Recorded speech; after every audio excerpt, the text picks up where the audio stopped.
Otherwise, the next thing we're gonna have. Otherwise, we're about to scrap everything and call it quits right here and now. no, play Symbaroum. Yeah, Crazy. I know. Crazy. I'm crazy. All right, I can just order bacon.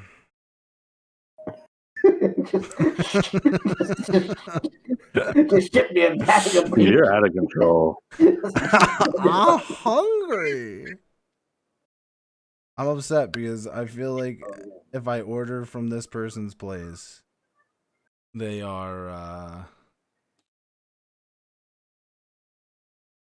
No, it won't let me. here, I sent you another one. If I order from a place and I'm not gonna enjoy it, I'm gonna be upset. And what if you just order from more than one place, Neal? What if you get like a buffet, a real smorgasbord? What do you think? I'm rich? Yes. Neal, I've eaten plenty of meals that haven't made me happy. It's something you have to deal with as an adult. You might as well Jesus. deal with But Steve, I had my plan. I had all of this planned out. I had the place I was gonna order food from.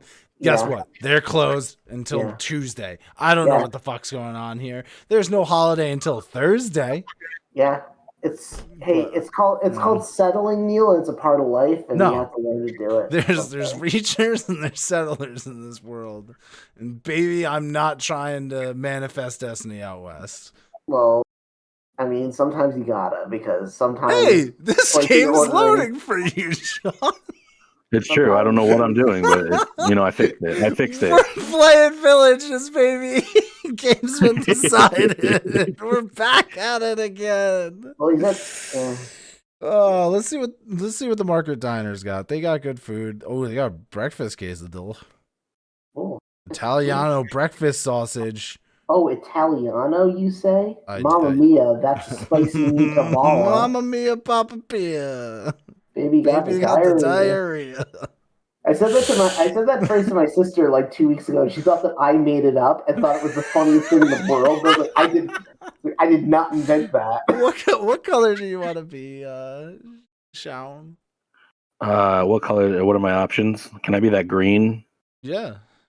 Whatever color you want. You can click on it. You can force you. Oh my god. Oh. Is that good? Why am I so tired? Jesus. I don't know what the hell I'm doing, but there's everything loaded. I see a board and I see a screen in the middle. So, do you see? I see a graveyard. Do you see this base deck on the right? See where I'm tabbing? So, if you scroll wheel, it'll zoom your camera in and damn, he disconnected. I don't know what's going on. God damn it. You're like the pile that I'm tapping, and I'm like, I don't see you tapping anything. All right. So I think we're gonna have to play some Symbaroum because we got to give the people something. Yeah, absolutely. 20-ounce iced tea.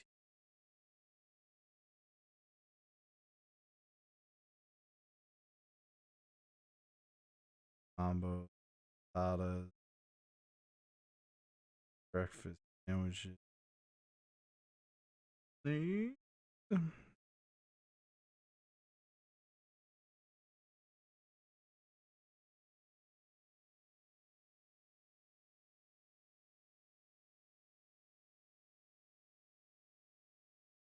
Fries with cheese.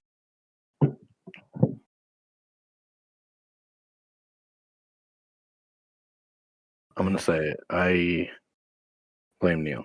All right, so you should, folks at home. Folks at home, I would like to apologize for being a terrible guest. You're the best guest we've had so far. Is it because I'm the only guest you've had so far? That's not true. My brother was a guest. I mean, you're tied for best guest with Robert. And you're also going to be tied for best guest with Frank and Amber if and when they show up. I mean, what you're saying is I'm going to be replaced by better guests throughout the day. No, because you're going to come back and replace yourself as a better guest. You're just, okay. You're just as good as the rest of them. Yep, that's a PDF. Yep. Now it just sounds like you're full of baloney, Neal or Steve. Yeah, it wasn't me. Don't talk to me like Learn that. names. I only speak The God's honest truth. depends on you. I mean, I know which ones you believe in, and that's all of them. So it's all or none. I always say. you just got to test your luck. One of them will like you. Mm-hmm. All right, check all. Download. Just have to pull these out. Download them really quick. Thank you for the 22 viewers who have stuck through this. And yeah, you're all amazing. Yeah, yes. you're amazing people. I feel like there's something else they need. You need to tell the people to donate to Extra Life. If you donate now.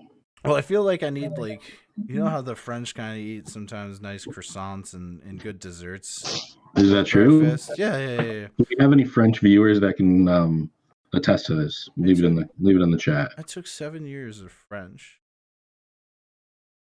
And yet, I don't believe you.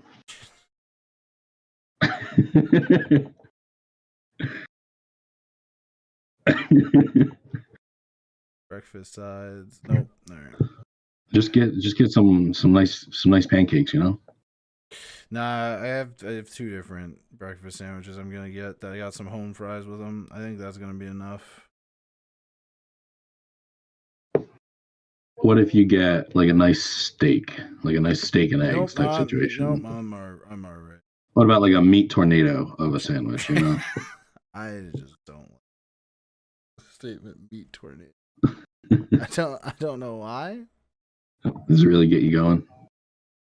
The thought of a meat tornado. Yeah, I get swirling you up inside its juices.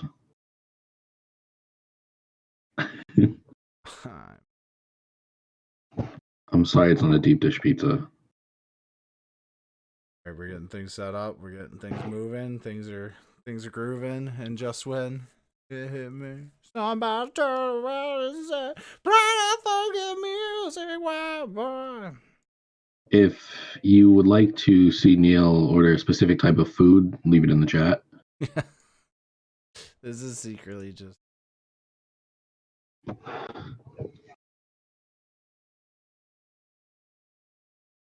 This isn't what I wanted. None of this is what I wanted. Just track the wrong. Yes, you did, Neal. Another file. How dare you? How dare you? I extracted the 5e stuff. Unforgivable. All right. So we got some pre-made characters. Sure. So what I'm going to do is I'm going to email you those. Okay. All Please feel free to share my email with 22 viewers. Well, Just keep them sticking around. I guess. We got 23 viewers now.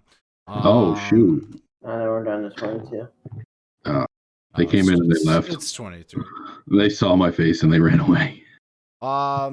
Is the 13 one good for you? Yeah. Okay. All right. So this is what I'm going to send you guys.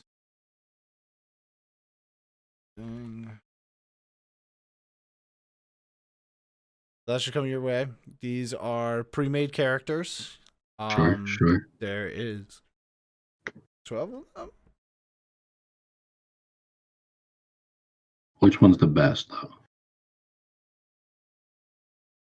All right, my food's been ordered. Here. What did you end up ordering? A fancy French pastry?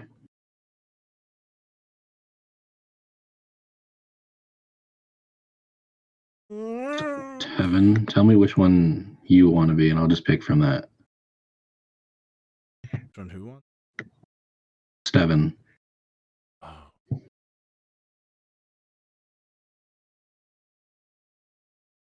I want to play the same character as Steve. We can be twins. I don't think that fell out. Oh my god, they have digital maps for me too? Oh my lord. Really, you're just like us. So I have a question for the two of you while we figure this out.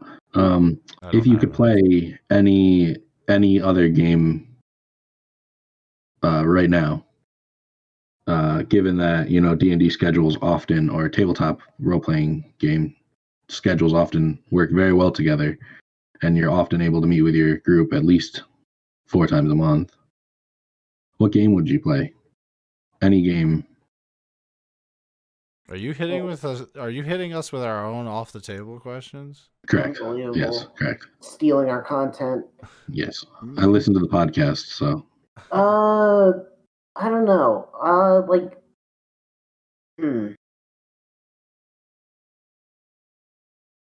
I kind of just like D&D.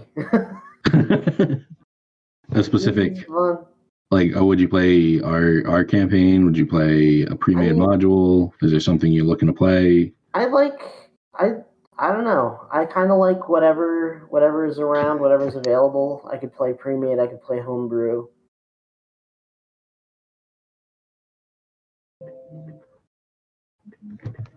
It's the game that I have the most experience with, and it's the game that I know the best, kind of. And while I do wish there were things that were changed about it, it's like a system that I'm familiar with, and it's a system that I can have fun with. Steve, what was your first version you played? 3.5. Oh, okay. Yeah. Same. See, that's so. At one point, so Chris bought all the 2, or at least 2 module books for Starfinder. Mm-hmm. And we were gonna play that at one point. We made it into one session, but I feel like we should play that. Yeah, I'd be down for that. I'm down for pretty much anything. Like, a bunch of my other friends are playing some Cyberpunk 2021 game, and I'm like, that could be cool. I'll say, is that good? I've read about it. I don't know. They've only spoken about playing it, and I guess they have fun with it. So sure, fun is fun. Yeah, fun is fun, no matter what. So, but yeah, I'm down to play new.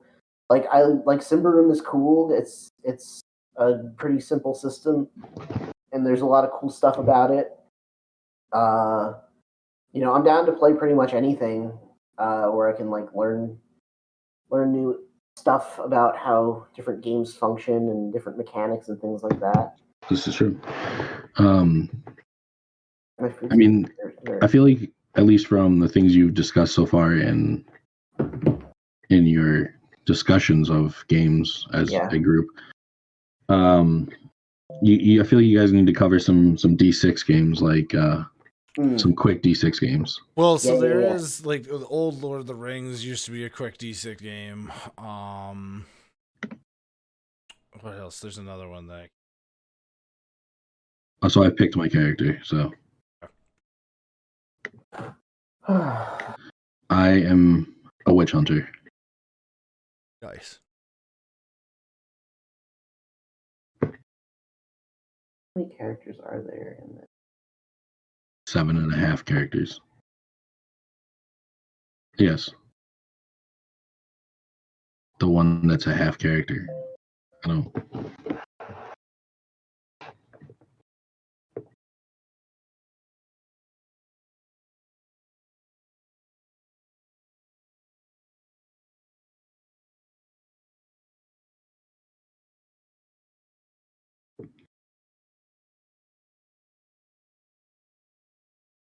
So just to make this easy for you, Shawn. Sure.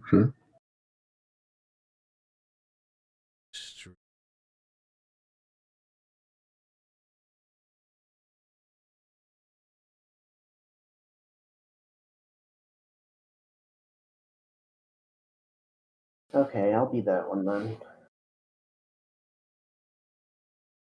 I'll be the Theurge.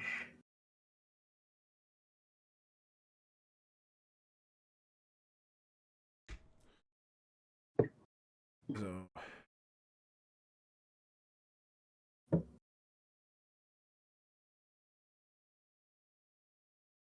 Bam.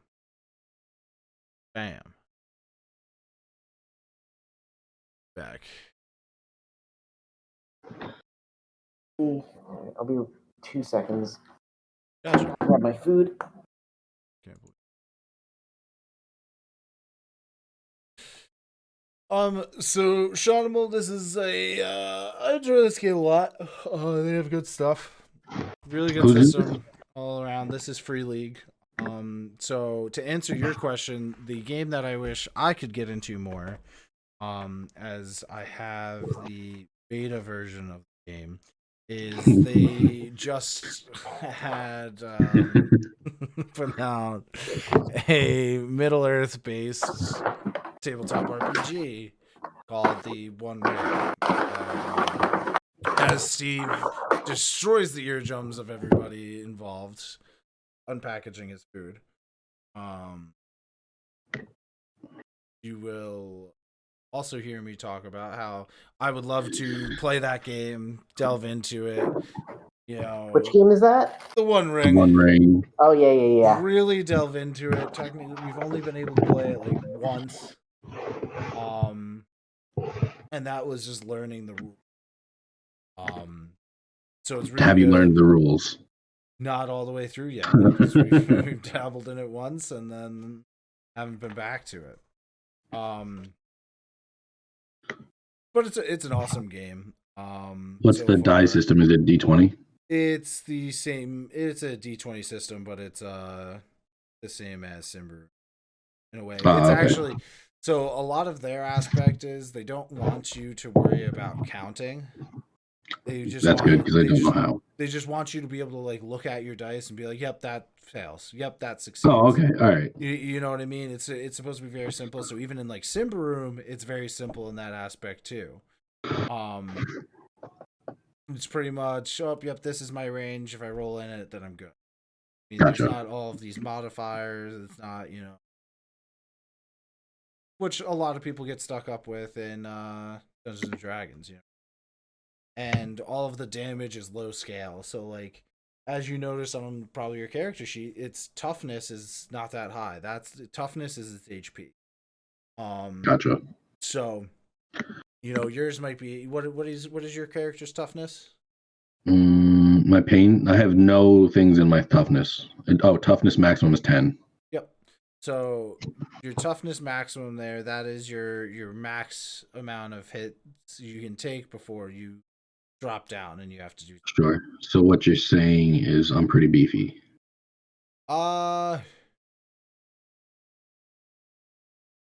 You are about technically average. Well, no.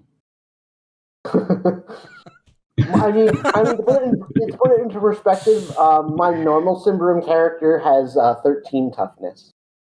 So, that is a little bit higher.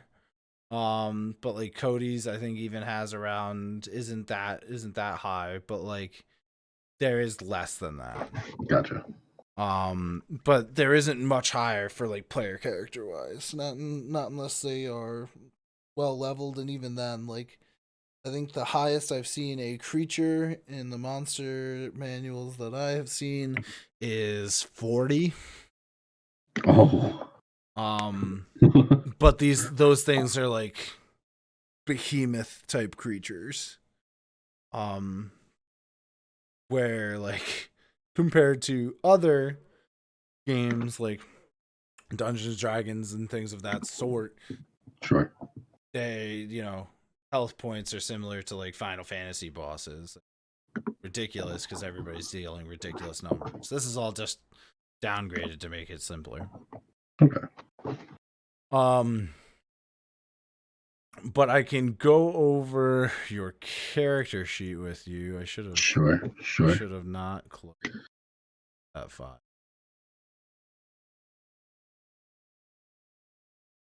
Just tell me how many things I can kill is all I'm saying,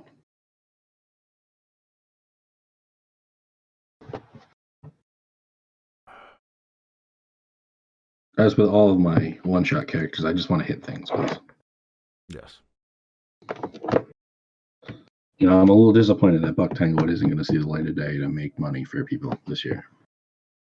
we were joking. We were joking around about Buck Tanglewood the one day, and saying how we're gonna throw just Buck Tanglewood, level 10 Buck Tanglewood, against our CR like 20 creature that we just had put out. Sure. Called the Bog Sleeper. Yeah, we were gonna be like, yep, and see if Buck Tanglewood can take the bog away. Claim the bog for himself.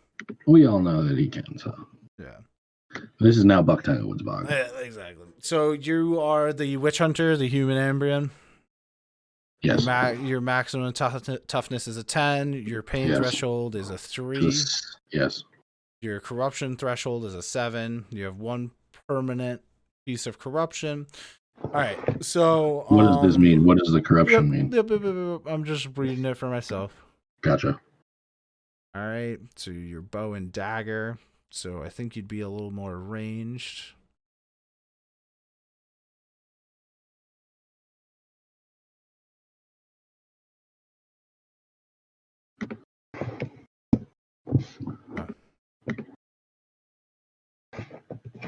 So I'm 20 years old. I'm a youth.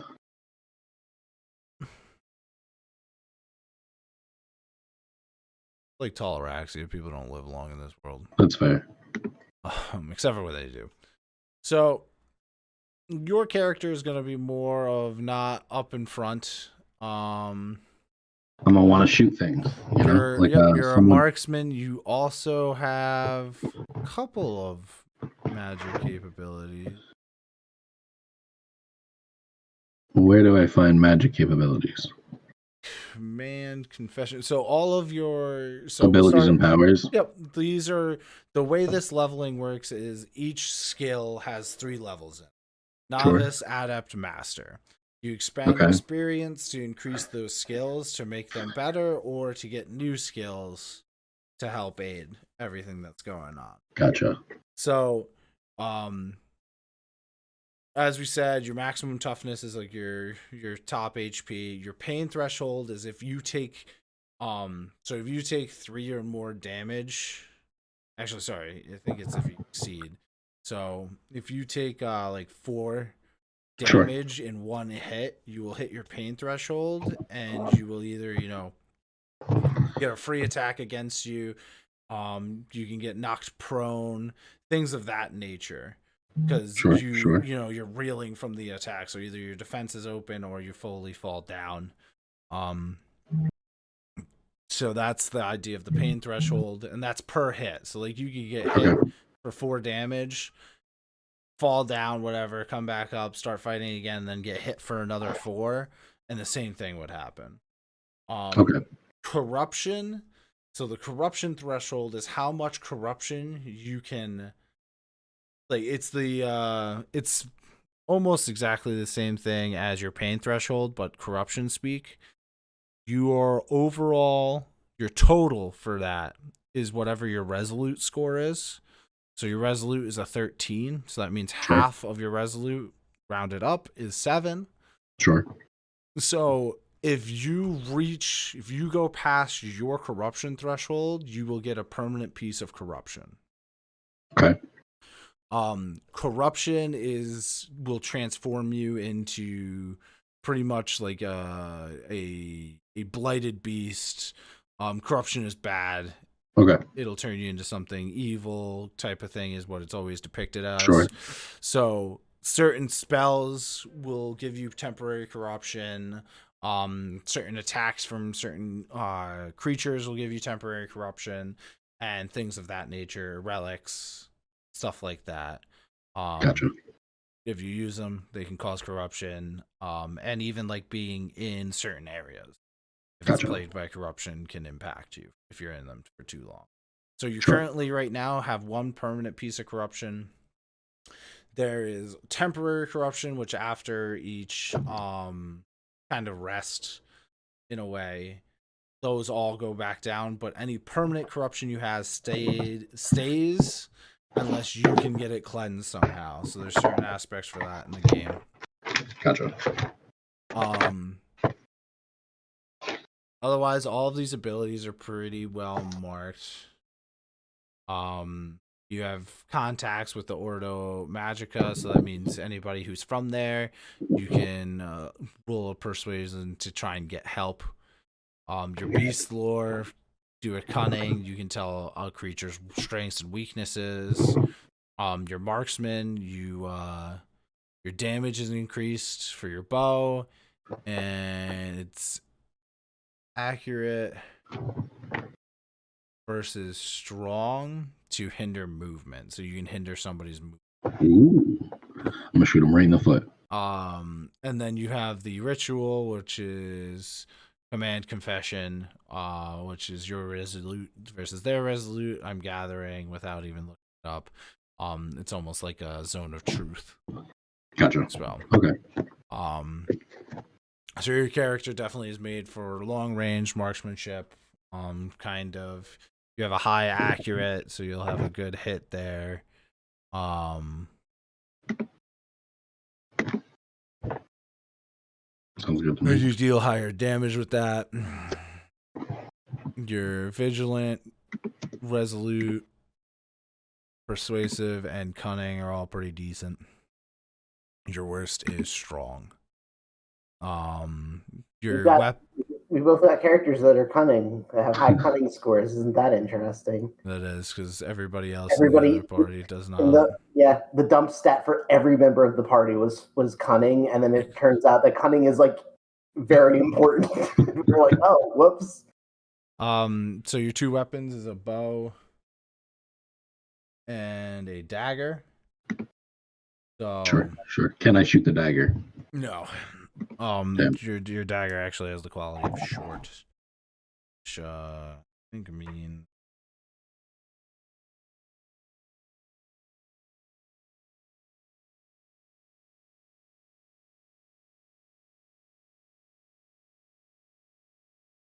short weapons, they can be drawn quickly and easily hidden, blah blah blah blah.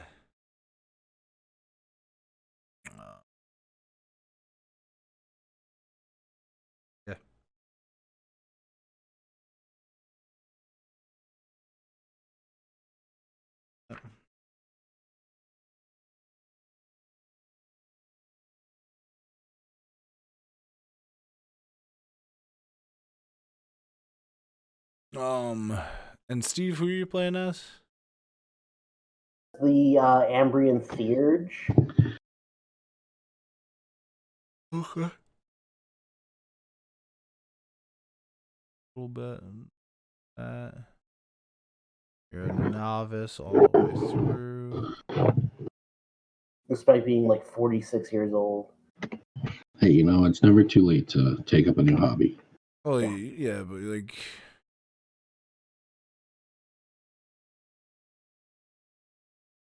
You're a jack of all trades, a master of none. Yeah. God, there's an ogre wizard. Yeah, there's an ogre wizard, and then he has like a friend, and it's like a weird, like magical creature. Who? Who's your friend? I thought I was your friend. No one's my friend. Damn it.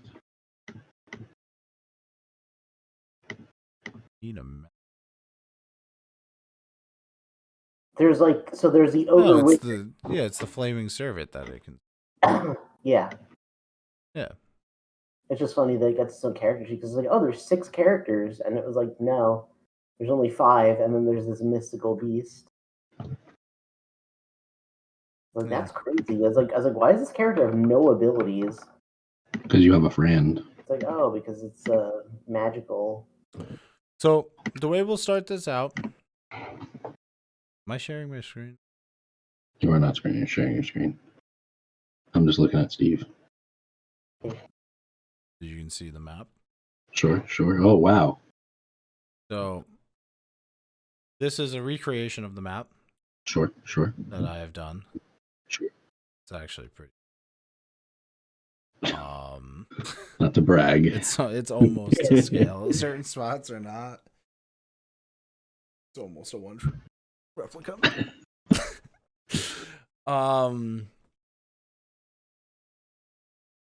So the way we'll start out is in this area called Thistlehold.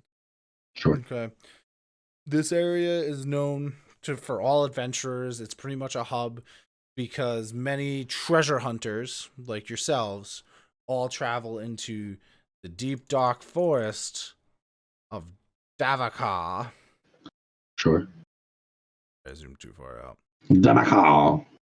Davakar, which holds many of the ancient ruins and relics and treasures of the old empire known as Symbaroum. Okay.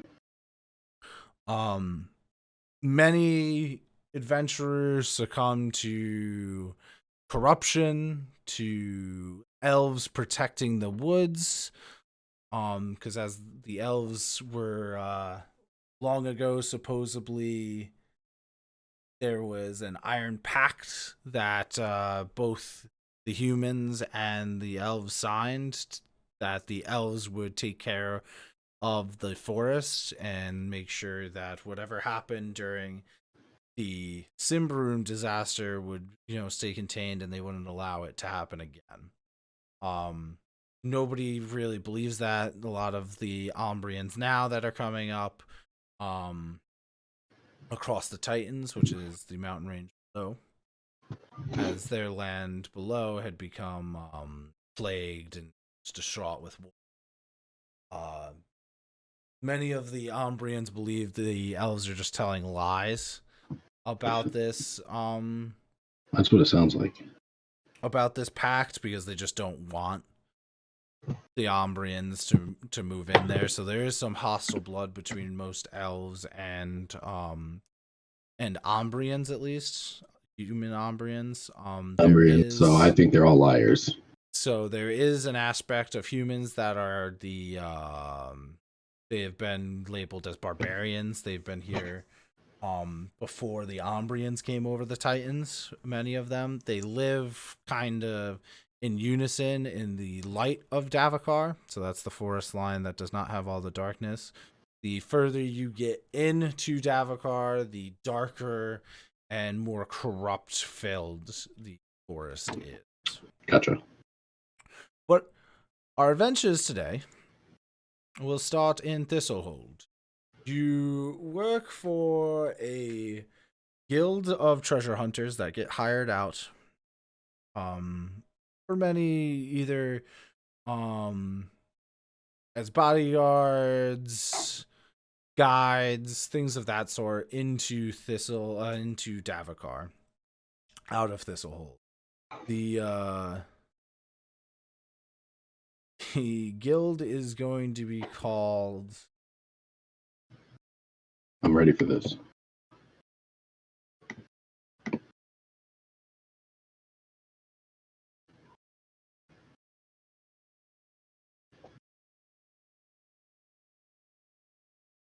Pendleton Tendelsons, Guilds of Extraordinary Workers.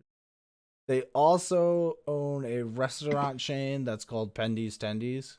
Sure. I'm glad that this epilogue to our story shows that Pendleton survives and opens up his own business in Thistlehold. No, I informed you, Steve, that the Pendleton is his last name. His family is very rich. Comes from a long line of tendy makers. But they've decided the Lord of the Tendies. Yeah, they've decided to branch out, and they run a guild called Pendleton's Tendletons, which is a guild of treasure hunters that you work for. You have one other person who's in your company who used to be a knight, but now is more of a hired sword. His name is Poof. His name is Poof? No. Kermit. Yeah. Kermit. Does Kermit have a last name? Kermit Longstride. Sure. He is very tall but lengthy, even though he is Sure.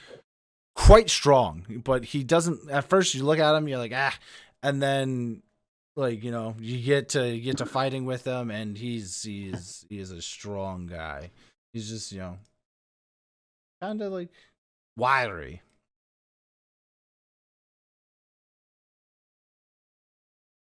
Fight because he just sort of like leans down and flails his arms all around. Yeah, I was gonna say, is he Slender Man? Possibly. Is he married to a pig? No. No. Wait, he has leather underneath his chainmail, or is he? No, he can wear both. He's dual wielding. Wear both? Like, that's what that's saying?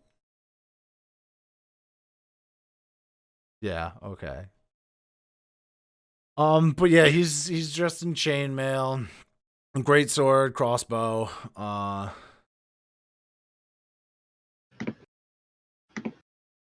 Big strong guy. Easy going. But he he works with your group specifically. Do you have a name for your characters? Oh, you put me on the spot right there. You know, I wasn't prepared for a name. So I'm gonna go with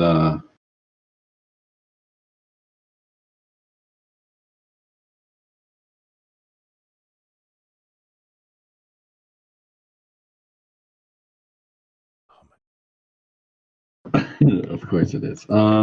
Let's go with Lex. Lex.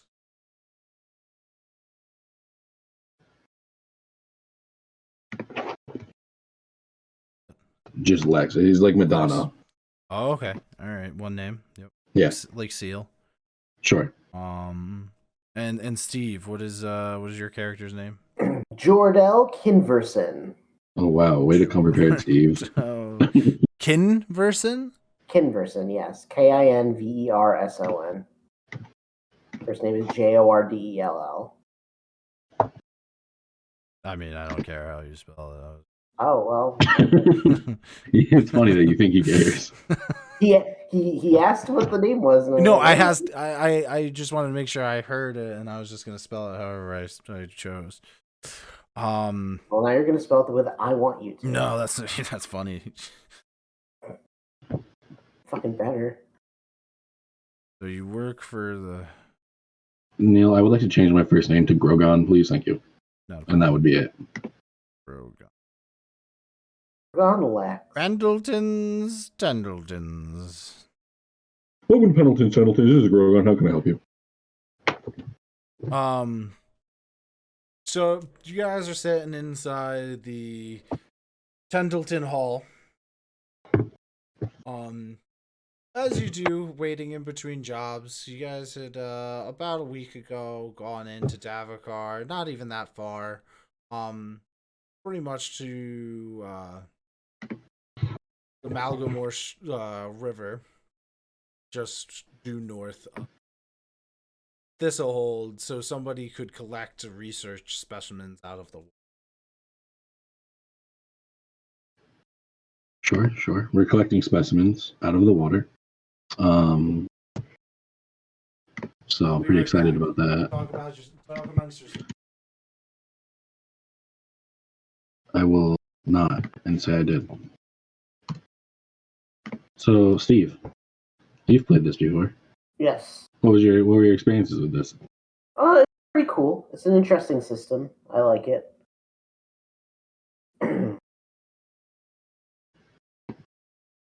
Thank you for that insight, Steve. You're welcome. I really appreciate it. What do you want to know about it? You know, I just want to know, is it easy to pick up? Oh yeah, it's pretty easy. Has an interesting defense system with combat. I mean, the fact that you're kind of rolling against your own scores instead of rolling against anything that the DM sets up for you.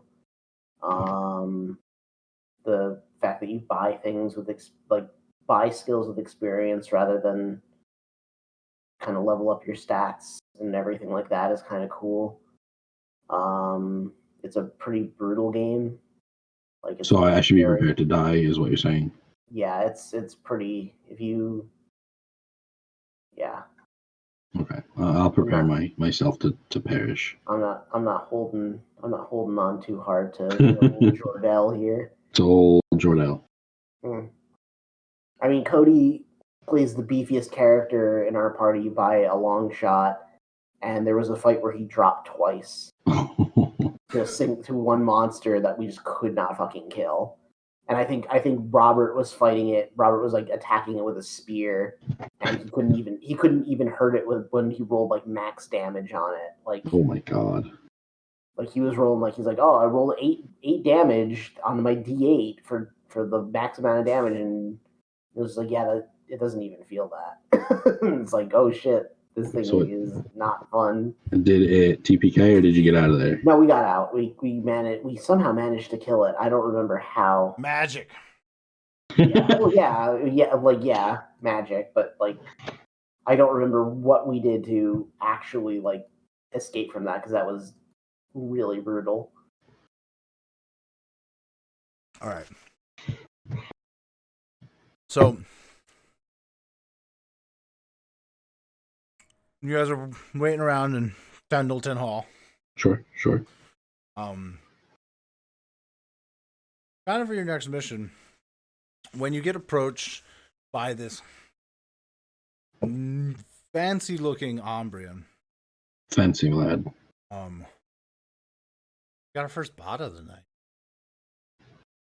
Stream. You want to be famous by followers. Sure. I mean, I figured that was why we're in it, to get famous quick. Joke's on you. I'm a bot. I knew it the entire time. I feel a little betrayed, not gonna lie. So, walking up to your table is a well-dressed Ombrian. Seems to look like a noble. Going, I am in need of an adventuring group.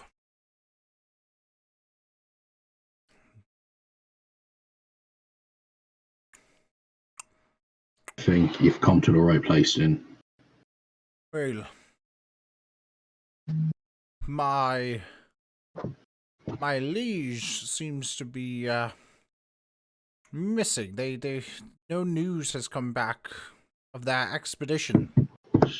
All right, well, who are they? Where were they traveling to? They were traveling to a large cemetery north of Thistlehold, just over the Malgamore River, closer to the Black Pitch Mire. There's quite a distance from Thistlehold. Yeah, why was they out there for? It is a good distance just before the darkness of Davokar becomes a little bit more scary for most adventurers. But there was believed to be treasure, as some may seem, of a ruin that, even though the cemetery's been found, none have claimed yet. But I worry, as I have not heard word of this group, and my lord has been quite good at sending notes on ravens and things of that nature back for if they need assistance, if they need more supplies in their overall quest, but they have not responded in almost a week now. The master of a man of your caliber must be quite wealthy. I do not understand why he himself would travel a far distance into the dangers of Davokar to obtain some sort of treasure and not merely send someone himself. Oh, he did not go on his own, but he did go. A different questing group. Right. I understand that, but I don't see why he wouldn't just send them, and why he would have to go with them. My master sometimes gets a little bored waiting around, and complacency kills. He's a real micromanager. You know what kills as well? Everything else. The things that you would find in the Black Pitch Maya and beyond. Well, luckily they stopped before the Black Pitch Maya and beyond. Well, Yeah. still quite dangerous. There's still plenty of terrible things that exist, even in the light of Davokar. Yes, but, I'm sure there's more than just wealth that you also adventure for. Otherwise, you would have just found a good trades profession, as they pay just as well as your, treasure hunting. It's also about the fame. Exactly, and what's more famous than an illustrious lord going out and adventuring in Davokar itself? Many lords stay in their ivory towers, acting as if they know the land, while this lord does indeed travel it. I mean, he's making some really good points. So what sort of payment are we talking here for this? Yeah, how will we be compensated? Well, if you go in there and you find, I will at least, if you accept, give you each 10 thaler to at least investigate my worries. So you're going to give us 10 thaler up front? Up front. And how much will we get back? If you return back with good news and the safety of my lord, Just the Lord. Just the Lord. This is all I worry of. Sure. Another matter besides the Lord's well-being. I'm not here to keep after hired-on thugs or want to be heroes. Just the Lord I worry. But if you bring back the Lord, besides the benefit of having somebody in your debt, it's nobleman, you will also receive a good 20 thaler or a season's adventuring license for a group of 5 people. Which that is also worth a good penny, because you have to pay for explorer's license. Okay. What the monetarily, how much would that cost if we were to? I'm assuming we would know that, but how much would it cost us if we were to have to go buy one? You would know it. Usually you have to be sponsored. You can't just go out and purchase one. And then all kind of like gold, but they're like way more valuable in this game. They're the most valuable coin in the game. They're like, I think like you could buy like a house with $100 or something like that. Like it's like. So you're telling me that we should be asking for more money? How far into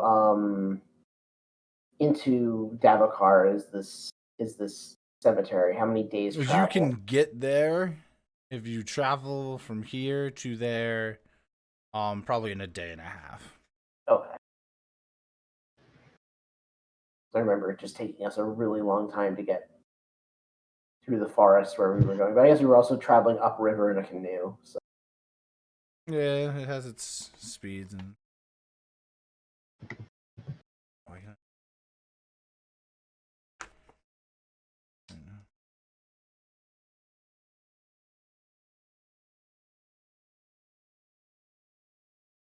And what will you pay us for bad news?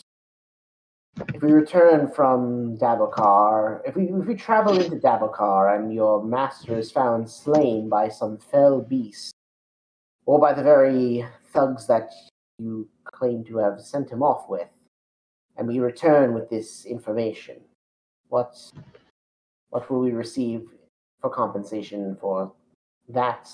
If my master has perished, I require his body to be brought back. Very well. If his body is brought back, I will give you the same payment as if it's bad news. You bring me proof, I will pay you another $10. Bring me proof of just his demise. If you bring me just word and hearsay, you will get nothing. Nothing more. Sometimes word and hearsay is all that remains of those who travel into Dabakar. I expect you could come up with some proof. You would expect this, but those lands can be tricky. Well, this is my offer. I am sure there is other ears who will take it. I mean, Others, but they're not as good. yeah, it's kind of like if you want the best, you got to pay for the best, and we're the best.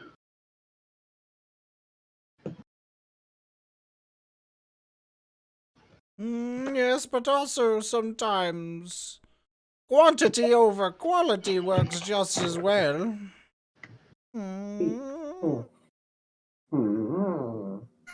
Sure, but if you hire the two of us, we'll do it, get it done.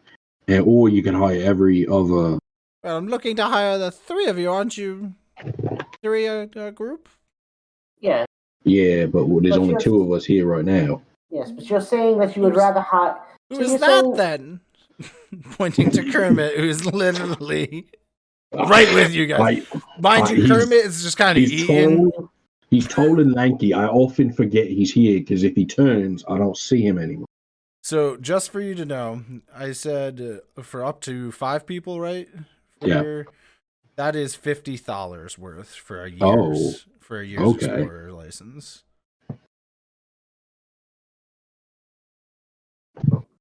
So you're saying that you could either hire us for $60 altogether, or $90 altogether, or you would be happy with hiring what?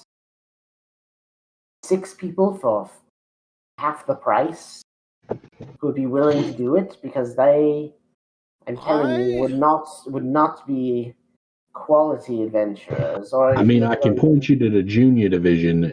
They're a little cheaper, but their record's not great. I could go to any of the higher end areas with a writ of requirement for the Rangers, the Queen's Rangers, to go in and search for this. But that would do a disservice to my lord. If they were perfectly fine, it would bring the opposite attention of what they would wish for. So what it sounds like is you're in a situation where you need us to handle this quietly. I would prefer it. I've heard through the grapevine here at Pendleton's Guild of Extraordinary Treasure Hunters. Sure, yes, absolutely. You three can do a quite good job, and what I offer is higher than most of your other adventurers. If you wish to counter-offer, then do so, but don't play around with my time.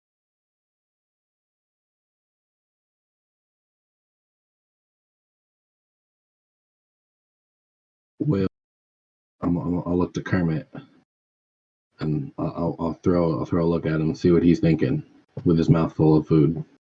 This is good oatmeal. No. Completely. It's a good idea. You see there. Hi, how will you see there? $10. You say $10? Yeah. $10 per each person's pretty good for at least just going out into the woods. We've gone out for less. You make a good point, Kermit. That's why you're the brains of this operation.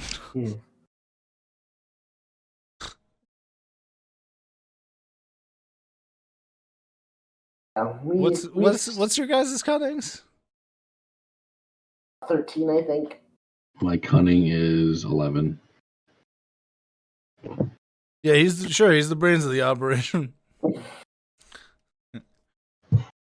But You can tell by his strong command of the English language. Maybe we could get $5 more at the start per each of us.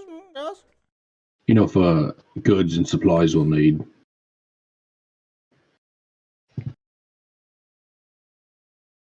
Well, I do seem I've lost all my voices. They're all mingling, and I don't know what's going on.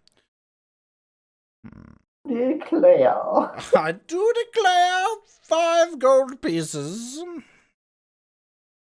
So 5 thada. More could work as long as you keep your trap shut and everything on the low down, as they call it. Sure. I mean, I've already forgot your name, so. I don't think you even gave us his name. That's how you forget it. I've already forgot it. If we have a deal, then I must shake each of your hands. We may be in a barbaric land, but we are sophisticated in our gentleman agreements. And he reaches out his hand. I feel like he's going to give me a limp handshake, so I guess I'll just go in for that limp handshake. Just wholeheartedly expecting the dead fish. Evens or odds?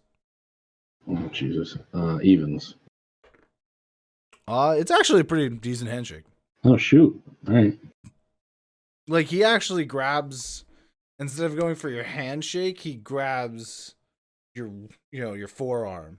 Sure. Yeah, we're doing like an adventure. Yep. Shoot. Yep. All right. He goes to reach your hand, his hand to Well, it's sort of like a French. Yeah, everything you give me is French, man. Jordell is not French, and neither is Garant. You're always like, Garant. Garant. It depends how you pronounce it, because clearly I turned it fucking French. All right. Well, also, I have written your name as Jordu, actually. So that's on you. That's I spelled it. I spelled it for you and everything. And I told you I wasn't listening to your spelling. Well, all right. I shake the man's hand. I give him a firm, solid handshake. And Kermit Longstride will get up, kind of like a one of those wacky, wavy. Sure. A lot of flailing. Just kind of gets up like it first starts and gives him actually a very strong handshake.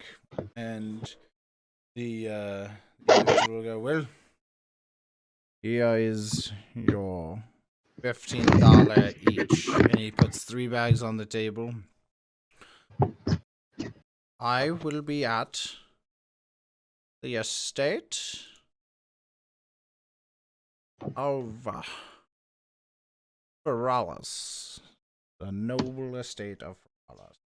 Take that down, Kermit. Make sure you remember with your brain. We got it. It's locked up there. Once you return, come find me. Of course, the Lord will know its way if he is with you.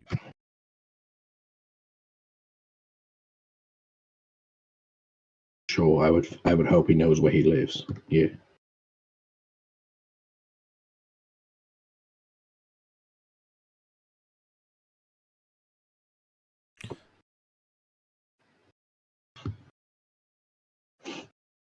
We do that. So you're telling me this wasn't a 1-for-1 recreation, Neal? Is that what you're telling me? No. I didn't read long enough in there, so I was just throwing it in a random spot because they said I could. Ah. But they're supposed. The blunders of Neal being unable to read. Well, it's hard. I need everything to be a picture book. Same. Actually, like Same.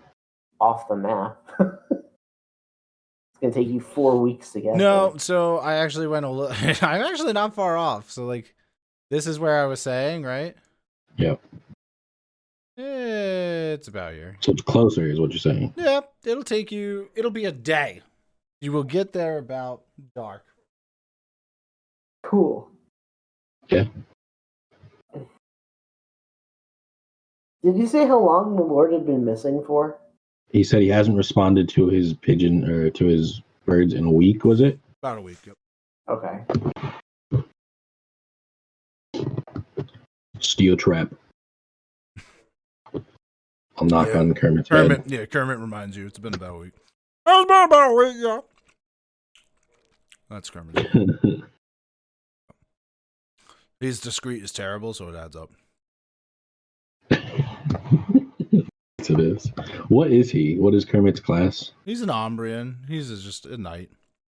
Oh, okay. There's really no classes. It's all professions. Oh, yeah. So what's his job? What do you go to, what's his trade school?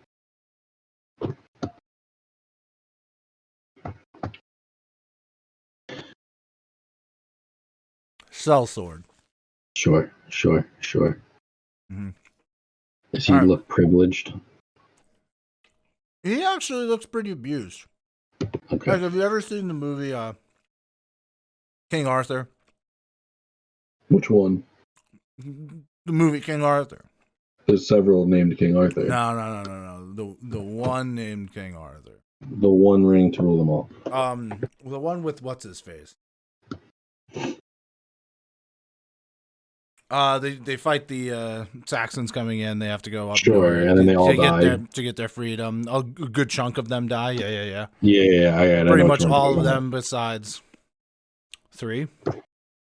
The ones that I liked all died. Yeah. So Dagonite, the one who ends up breaking the ice with his axe. Oh, yeah, I got you. That's Kermit if he was just actually spindly. Oh, I got you. Sure. Same level of strength and like everything. Imagine a Kermit-esque voice, and just doesn't look that muscle-wise, but beat up, scarred, everything like that. Yeah. The one with Clive Owen. Yeah. That's his name. Yeah, okay. That's the guy. That's the one. All right. I got you. I'm on the same page now. All right. I saw that in theaters. Yeah, it's a great one. I've seen it several times. It makes me sad, you know. Yeah, because Dagonite was my favorite. Yep. And my second favorite was the guy with the hawk. Yep. And then, Lancelot got what he just. Oh, absolutely. And then my favorite commoner, though, is the one guy that they end up meeting in the estate. He goes, give me a sword, I can fight for you. But when he then fights to against the wall, and he does pretty well, I like him. He's pretty good. Sure. But anyway, so you guys accept the quest. He gives the money. Ciao for now, and he leaves. T-tall.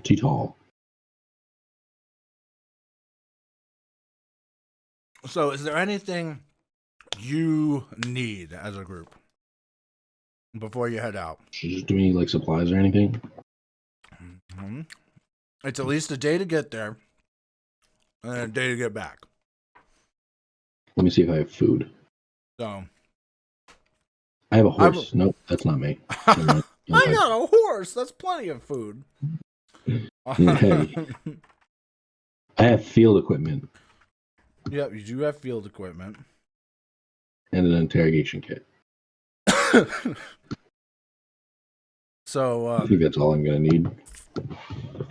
we can say you guys have at least 5 days rations, just starting off.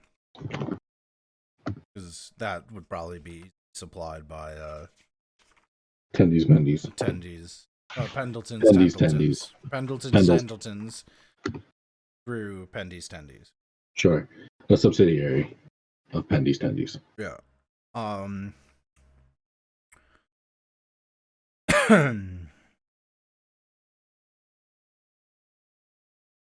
mean, So I don't need nothing else. Just so you know, your field equipment is a bedroll, cooking pan, firewood, at least 1 day's worth, flint and steel, rope, and a water skin. There's all that starts with. Yeah.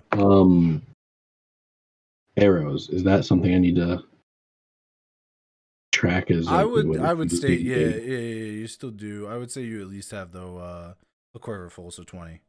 Okay. Can I get more arrows before we leave? Yeah, if you want to. Can I get 2 quivers? Sure. I want a big ol' quiver. Quiver. 2 quivers would be 2 shillings.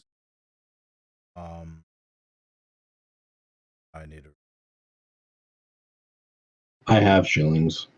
Do you? I have more shillings than I have thaler. So okay. So it'll be 2 shillings for like 1 quiver equals a shilling. Okay, so I'll have 3 shillings worth of arrows or 3 quivers worth of arrows if I buy 2. Correct. Okay. So then I will pay the 2 shilling. And that brings me to 17 shillings. So I now have 60 arrows. Steve, are you asleep? I'm not yet. He's working his way there. What are we doing? Steve, quick. Do you need any supplies? Any supplies. All right. What do I have? I only have that staff. So get that boy a coffee.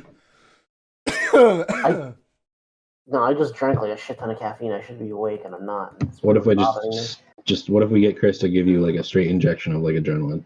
I mean, that would be fine, but I don't know how he's getting it to me. A needle. We're flying him out. Yeah. He'll be there in 7 to 10 business days. Hang on. So keep in mind, things like, poisons, antidotes you may want. I have poison already, don't you worry. Elixir of life. As you guys have a good amount of thaler, you can purchase these things. Yeah, I have a couple of cures and antidotes.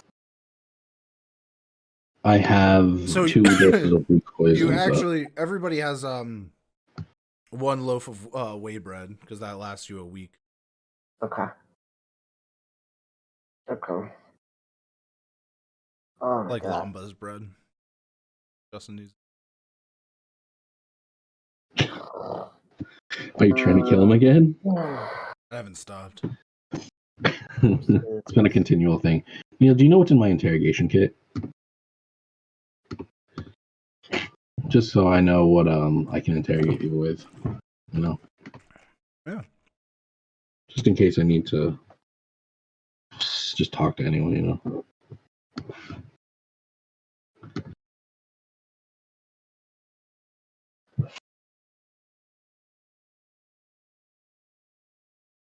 Huh. Interrogation. Interrogation kit. Symbaroum. I use Symbaroum. Is there any items you need, Steve? I'll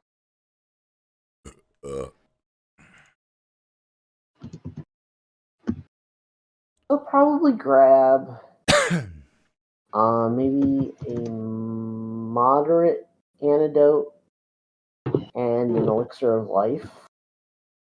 Okay. I'm gathering you got the. Yes. It'll be. Yeah. Or what? Like whatever it is.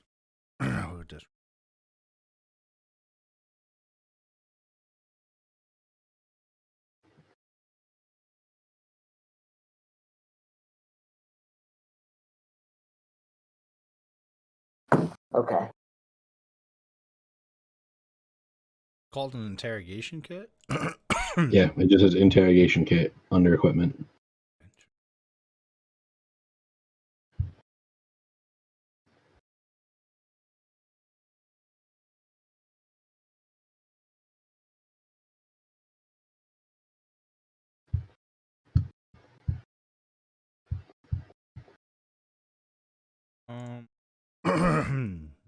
Pull up the...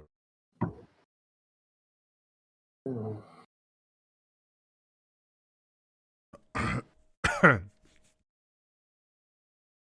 feel like I got a piece. Lodged in your throat.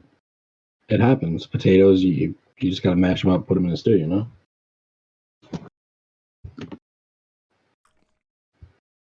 Interesting.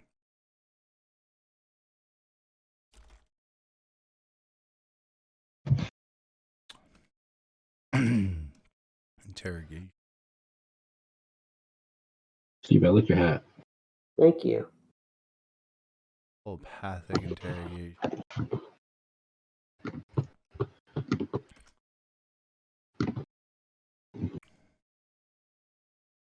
Huh. It's all good. I'm just gonna say it's it's gonna be like some torture tools. Sure. You know what I mean? Sounds good to me. I like to have torture tools, you know? Yeah. Anything else that anybody needs? Bombs? so. Anything? No, I think I'm good. Is there any special kinds of arrows or anything like that?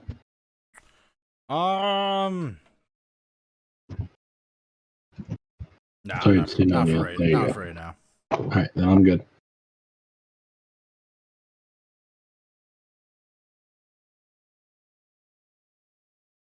All right, so you guys pack up and you get ready to get on the road. We get ready to roll. Yep. So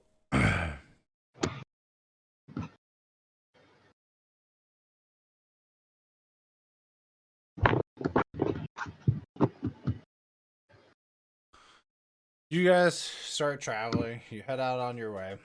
You know, about halfway through the day, you'll have to cross the river there.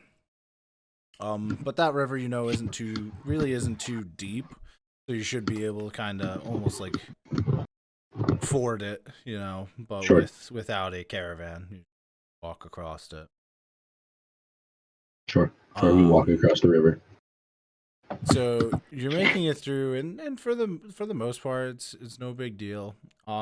As the sun is setting.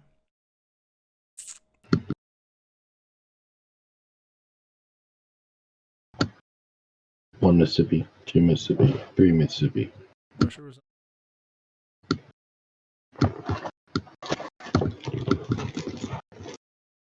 All in a Now, just a reminder, if you donate to Extra Life, we will actually call someone to go to Steve's house and wake him up physically. So, now. For real. Watch me get shook. Live on Twitch. Watch Steve get shook. Watch a violence happen to me. Watch a violence happen to me. Yes. He thinks he's just getting shook, but actually we're just sending someone to beat him up. Yeah.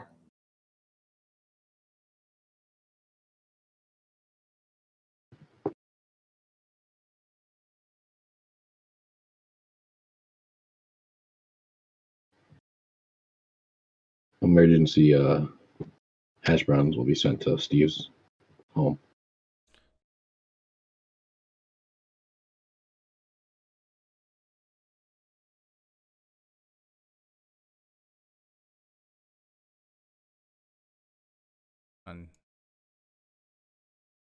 Oh, look at that.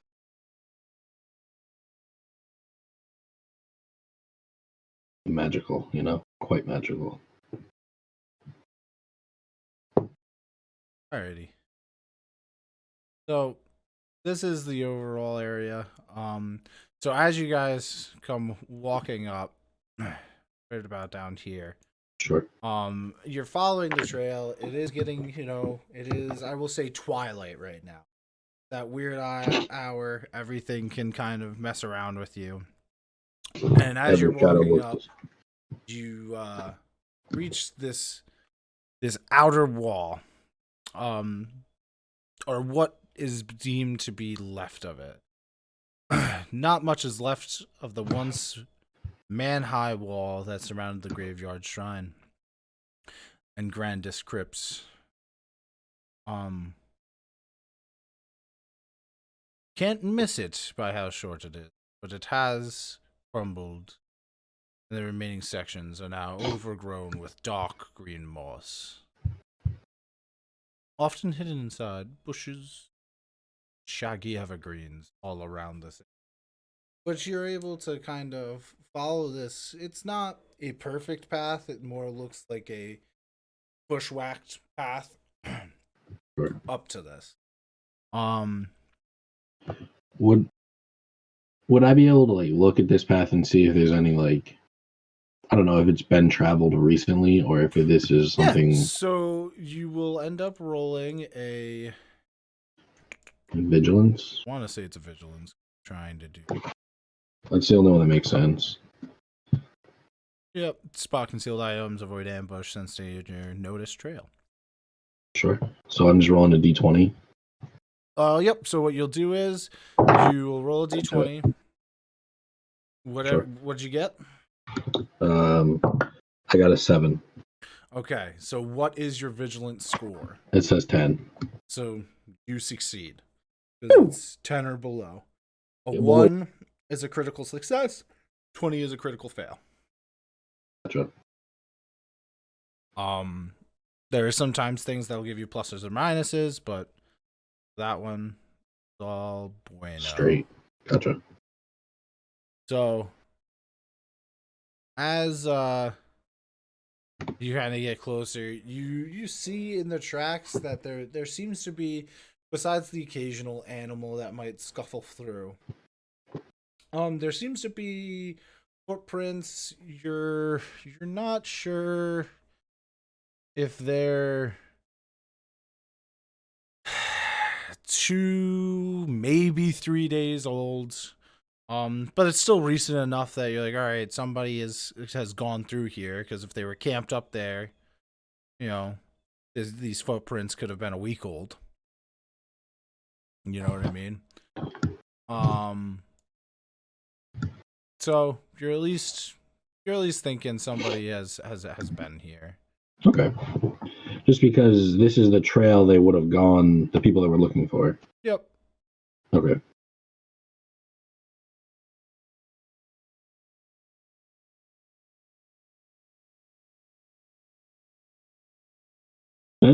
Dandletons. Who am I? Green? Yep, you're green.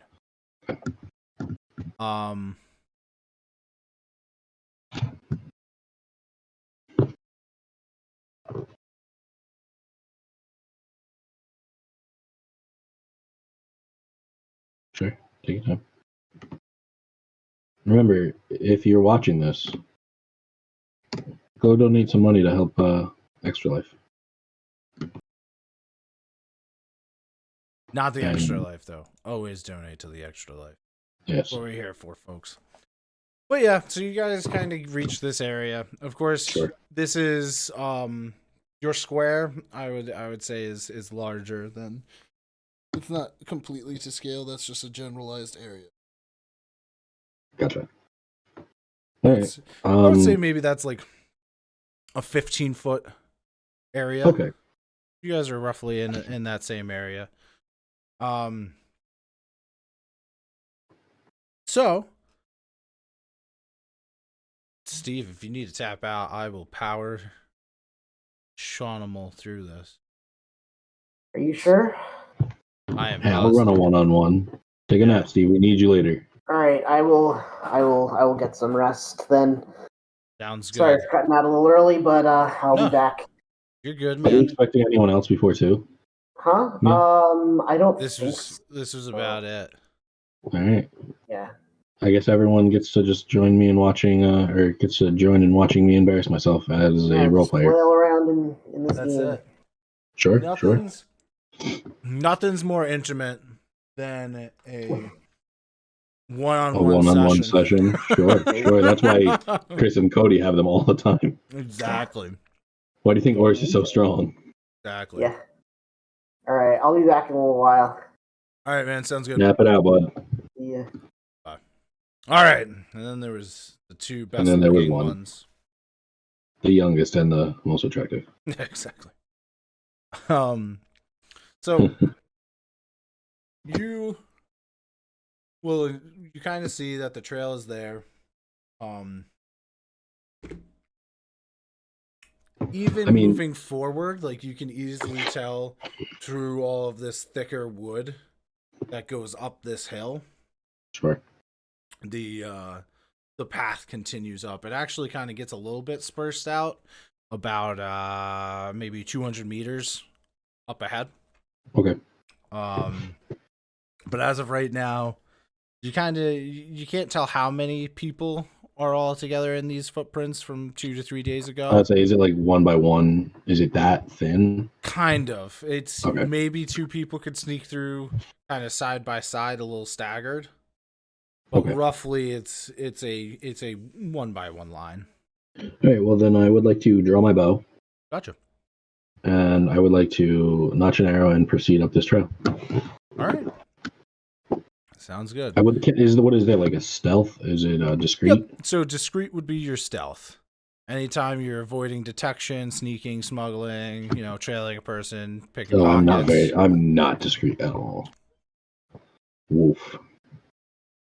Thought I was a little more discreet. I'm not. All right. That will definitely not do it. What'd you get? You just failed. I rolled an 18, and my discreet is 7. Yep. All right. So I would like to thump my way down this trail. Yeah. No, I should have used that one. And I used that one.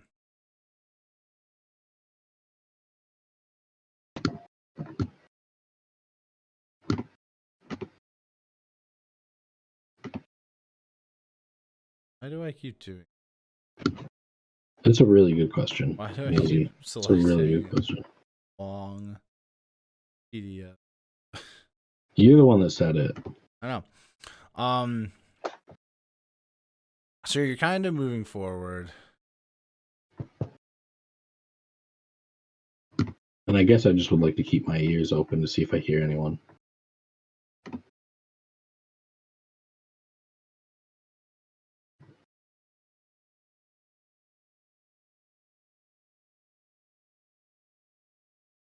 Still there? Yeah, I'm still here. Sorry. Okay. I just thought you got frozen. Nope. Frozen in fear of the impending doom. Exactly. So as you're coming up this hill, you will actually find and start noticing several of these mounds as small trails start veering off in directions. So we'll say you're about, I'm going to use just your marker. That's fine. For everybody. So you get about this high and you find that like one of the trails instantly goes left and it's this mound, mossed over mound that it oddly looks weird because it doesn't look naturally mounded. It's 20 by 20 meters. And I'll say this one's like 25 by 20 meters in size. And sits the mound ends up going about 5 meters high. Okay. Everything's in meters because this is a Swedish made game. Gotcha. Okay.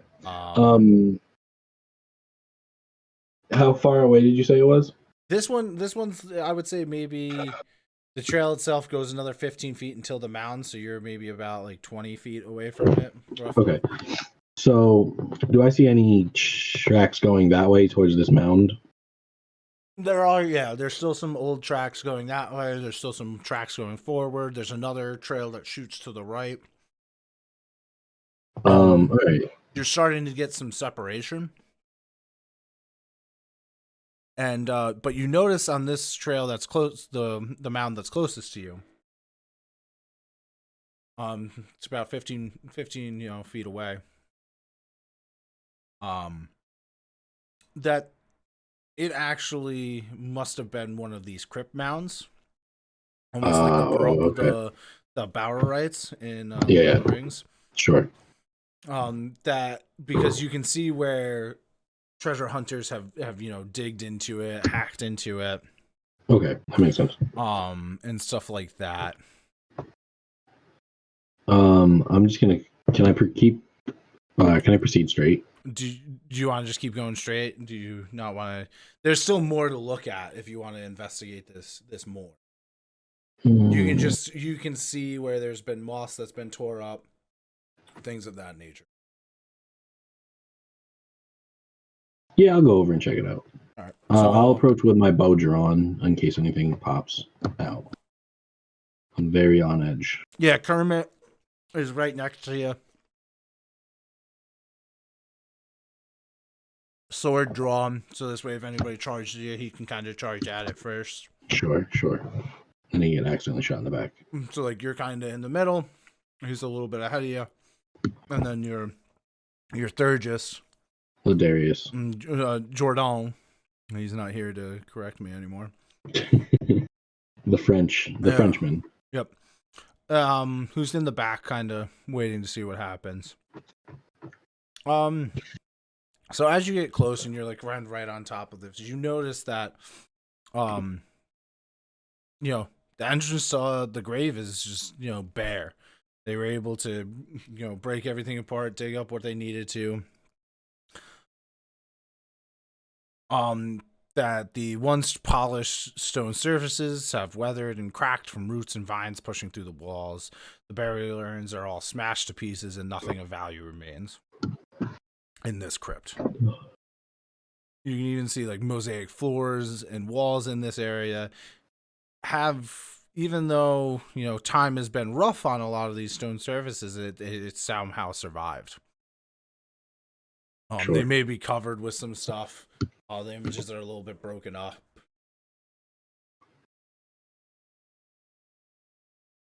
If you'd like to take a bigger look at those.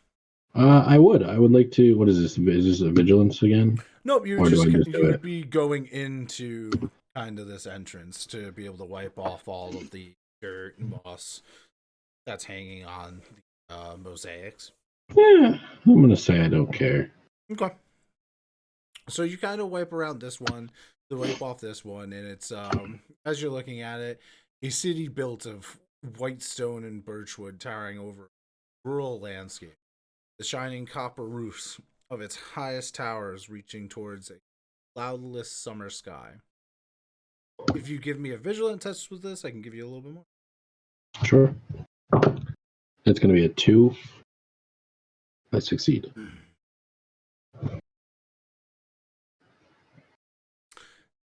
So as you do that and you kind of look out, you notice like you're kind of like halfway into it because it was on the walls entering in. As you're looking out further, you notice that on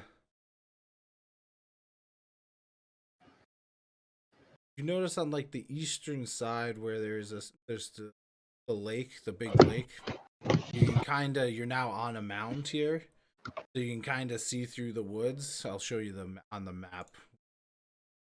Be the westerns. Okay.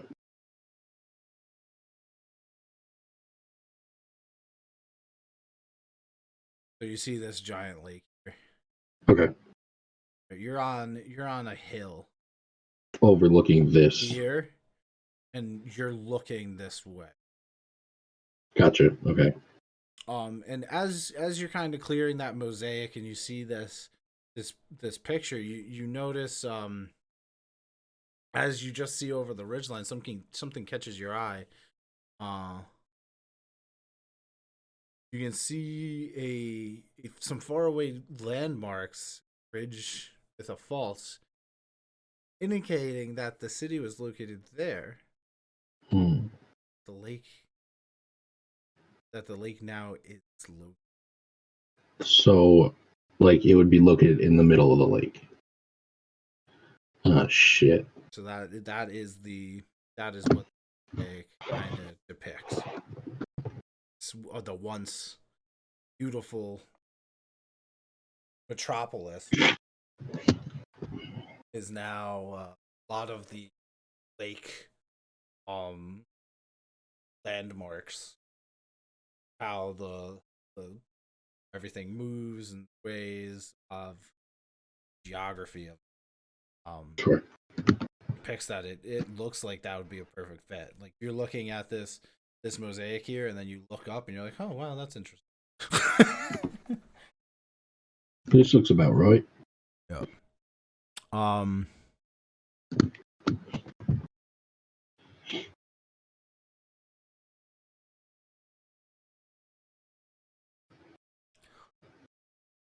Okay. We'll write it in. So you get there. Is there Is Jordan is are they like a more magic adept or like a history? What is their profession? Oh, they're a Thursday, so they are I think this one is a little bit more. Just because I want to make sure I use my group. Mm-hmm. Yeah. So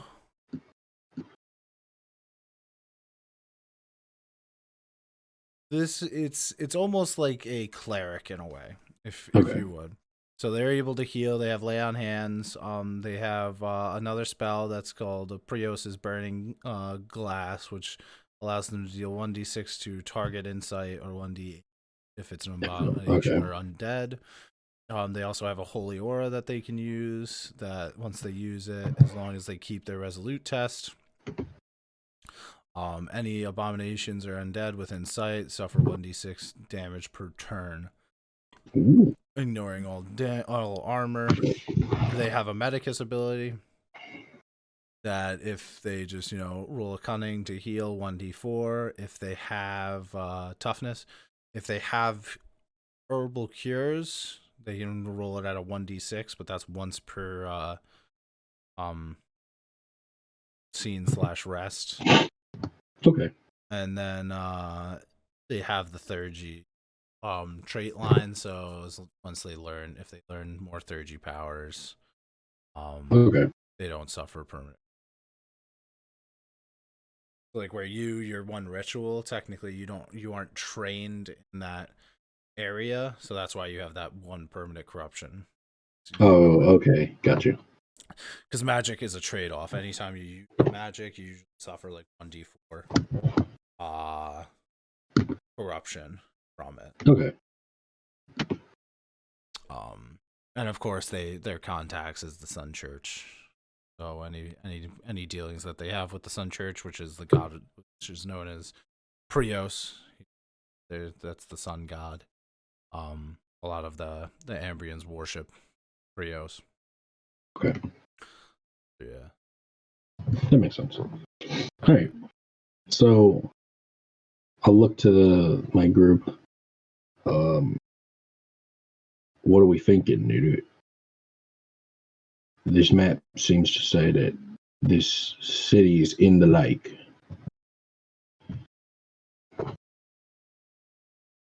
It seems this will be our draw. It seems they were unwise in their setting up. I don't know if they tried to command the water to stay out of its home, or if Brios itself punished them for something.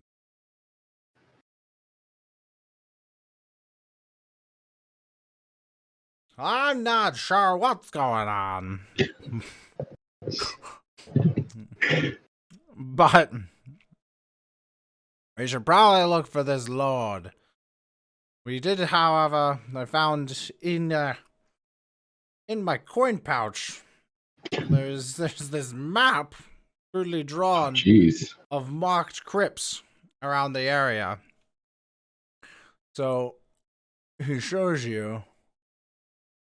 Come on, why did you not show this to us earlier? It was at the bottom of my compass. I don't know why he didn't tell us this. I've told you this before. You need to keep it organized. I try. So at the bottom of the coin purse, it's marked. So the 2s, really just the 1, 2. There's only there's a 1, 2, 3. So the 1, 2 is a smaller. It's marked as a smaller catacomb. Okay. The 3s are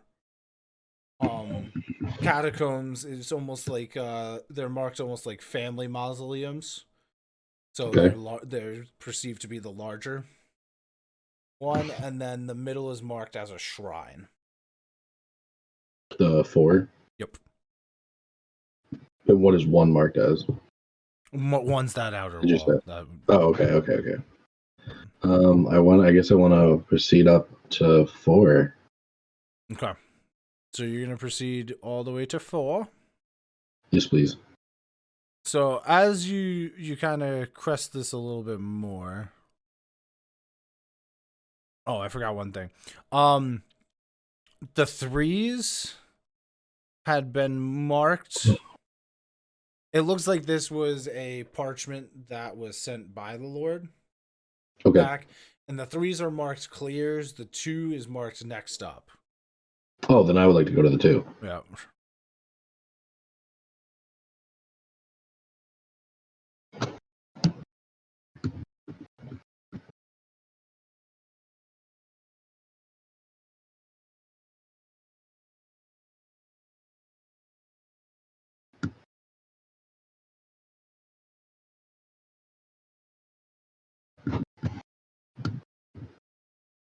And I'd like to thank everyone for watching me struggle my way through Symbaroum. Your support is appreciated, and it will be noted on our next exam.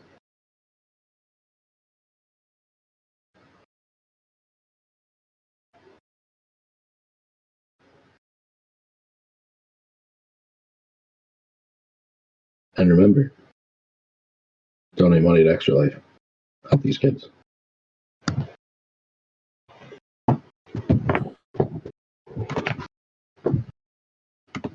And if you're looking for quality tabletop merchandise, tabletoptotality.com.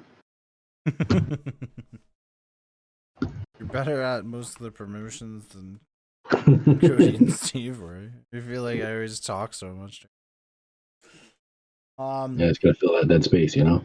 Exactly. And also, if you're looking for entertainment, hit up Neal for his OnlyFans.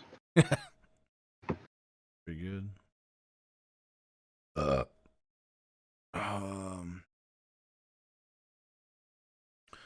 I just had what I need.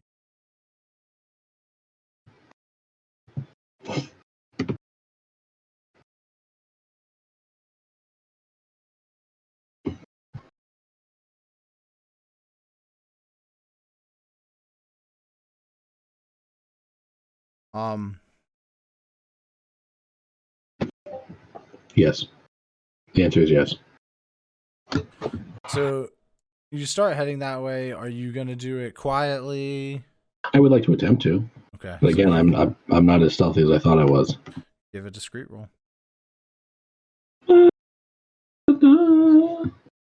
Discreet. You know what happens if I match it? Is that a fail or a succeed? It's a success. Oh, okay. I rolled a 7. My discreet is a 7. So as you get closer, we'll just use your discreet roll for everybody. Sure. You succeed. Everybody Sounds good to me. succeeds. So you start to move in on this. Can I do a vigilance roll to see if it looks like they've started to move, like travel to this one? Yeah. That's going to be a 6. That is a success. Okay. So you start to kind of sneak up, and you crest part of this hill. And as you crest part of this hill, you will notice that there is two humanoid-esque creatures that are outside of the entrance to this catacomb. They look like they had just returned back from some patrol. Okay. And they're about 10 feet away from the entrance of the catacomb. Do they have any like markings or? It's hard to tell. Sure. They all are kind of covered in a studded leather. One has a helmet on. One, as you look at it closer, you don't know if the light's playing tricks on you, but there seems to be a level of either injury or scarring. Something doesn't seem right about this person's head. They have like a little bit more matted hair. And it looks like almost like there's a huge gash on their face, but you're not sure if it's just the time of day that it is. Sure. If these are, not alive. Sure. You're not positive. You know enough that like these things weird. These things do roam out here, but the one of them looks off. Okay, so I would like to beckon to my posse, and I'll signal to Kermit to kind of like hold position up front. Yep. And I would like Jordell to, what's his name? Jordell? I call him Jordo. All right, Jordell. I'll beckon to Jordell and have Jordell take a look at this weird one. I'll be like, "Juice, what's wrong with this guy's face?" Gotcha. I need you to roll another discreet check with a -1. With a -1? What's it? So yep. 2 minus so 1. It'll be a minus to your overall number. Okay, so instead of being a 7, it would be a 6. Yep, the way this plays with it is dependent on what stats a creature has or what's going around. My creature stats impact your scores. Okay. So either if they're really shitty at something, it'll increase to your range. Okay. If they're really good at something, they'll decrease your range. So it makes it that much harder to hit it. Okay. So this one will give you a -1 to your range. Sure. I rolled a 2. It's all right. So you do not get notice. And Jordo comes on in. Vigilant.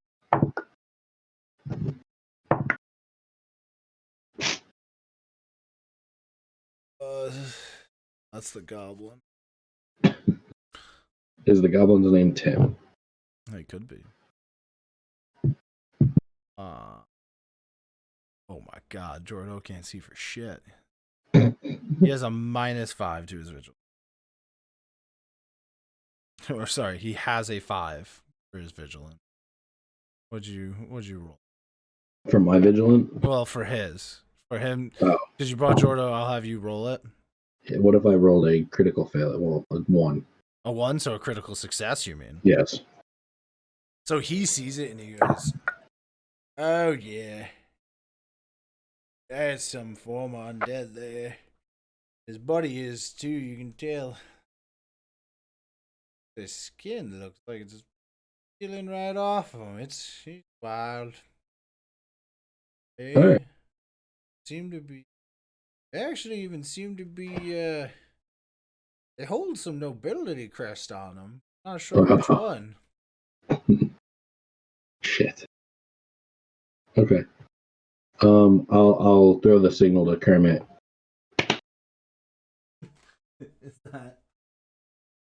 Is that to charge? Kermit knows the signals. He'll know what to do. Kermit charges. And then I'll loose an arrow. Can I loose an arrow? He like gets back up like a a newly inflated freaking whatever those things are called. The wacky wavy inflatable arm. Yeah, the wacky wavy inflatable guys. He comes up like that, he goes, "Ah!" and pulls his greatsword and charges in. Sure. That seems like something Kermit would do. Yep. So I'll give you guys a surprise round so you can shoot an arrow. Jordo can do something.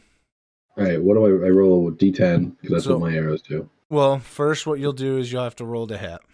Okay, how do I roll to hit? So the way you do this, it'll be, so if you look towards your weapons, towards the bottom, yep. You see how it'll tell you... It says damage is 1d10 and that's it. No, so it'll tell you attribute. Accurate. So now what you do is you have to roll under my accurate. Your accurate is a 15. Correct. So that's your range. I need to roll minus whatever the defense is of the creature. Gotcha. Or plus whatever the defense is of the creature. So like if the defense of the creature is 5, it would be a 10. If the defense of the creature was a 5, it would be a 20. Because so the way the pluses and minuses work, 10 is average. Okay. If you go below 10, however far away from 10 is, that's what your minus is. If you go above 10, that is what your plus is. So a 15 would be a plus 5, 5 would be a minus 5. And then everything in between is self-explanatory. But for this one, like your armor can cause your defense to be lower. So like you have studded leather. And that's why when you're wearing your studded leather, your defense is a 7. Because it slows you down from evading. Sure. But if you do get hit, you soak 1d4 damage. So that's a really cool thing that I always loved about Symbaroum is the fact that armor doesn't help you from not getting hit like it does in Dungeons and Dragons. It actually makes it easier for you to get hit, but it protects you. It stops you from taking damage. Gotcha. So, okay. Yep. So I want to shoot this person. Yep. So it'll be a flat roll, accurate versus this person's defense. So they do not plus or minus your attempt. 9. So that succeeds. Yep. So it succeeds. We're gonna call this one guard number 1. And that is 8 points of damage. 8 points of damage. Yes.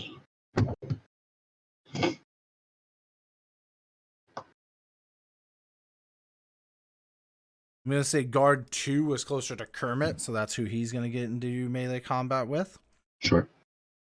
And now if I was to use an ability, my marksman ability, to hinder their movement, how would I do this?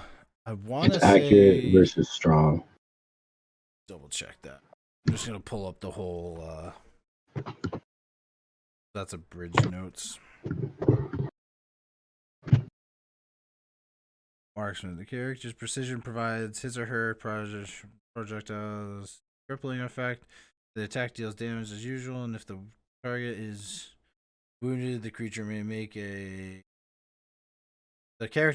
an accurate versus strong test every time the target attempts to move. Successful test means that the target cannot move, and its movement action is forfeit. As soon as the target manages to move, the character fails the test. The crippling effect is gone. So right now it has crippling on it. At its turn, you will have to make an accurate versus its strong. Okay. To see if it does have its movement. If it fails, it doesn't have its movement, and it stays crippled. Gotcha. Okay. Crypt. And then we're gonna have Kermit running in. Get him, Kermit. So Kermit's gonna run right at it. And good job, Kermit. So what you're gonna do is, I can actually roll for this one if you want to. I can roll. I don't mind. All right. So what we're gonna have is, so since Kermit has the Iron Fist, he gets to roll strength when attacking with melee weapons. So it'll be strength against their dex. Also melee attacks, since he isn't what is the second tier in this, deal an additional 1d4. So you have to be in a range of a 1 to 15. I rolled a 4. It is a hit, so it will be 1d12 plus 1d4 damage. 12 on the 12. Jeez. Nice. Oh yeah, he's swinging hard, and 1 on the d4, so 13. Frickin' Kermit comes in flailing all about, and then just takes a step to steady himself as he just rips through this Dragool, and then comes back through and just seems to not have at all the same stance. Like, he thought that was it. This thing's done, and they kind of like just taps it. Just like, oh shit, I wasn't expecting that. Yeah. Like, damn, I thought I had. He impressed himself. Yeah. So that is his turn, and then it would be Jordo.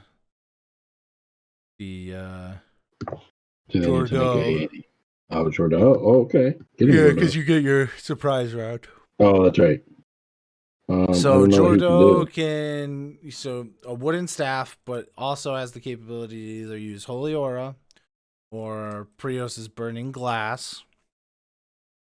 Prios's Burning Glass allows him to pretty much send a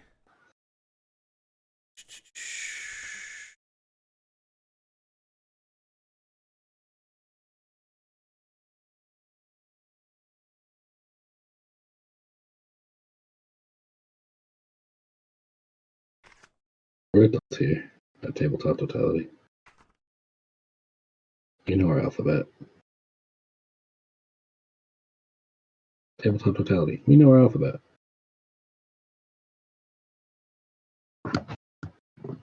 burning. I don't know.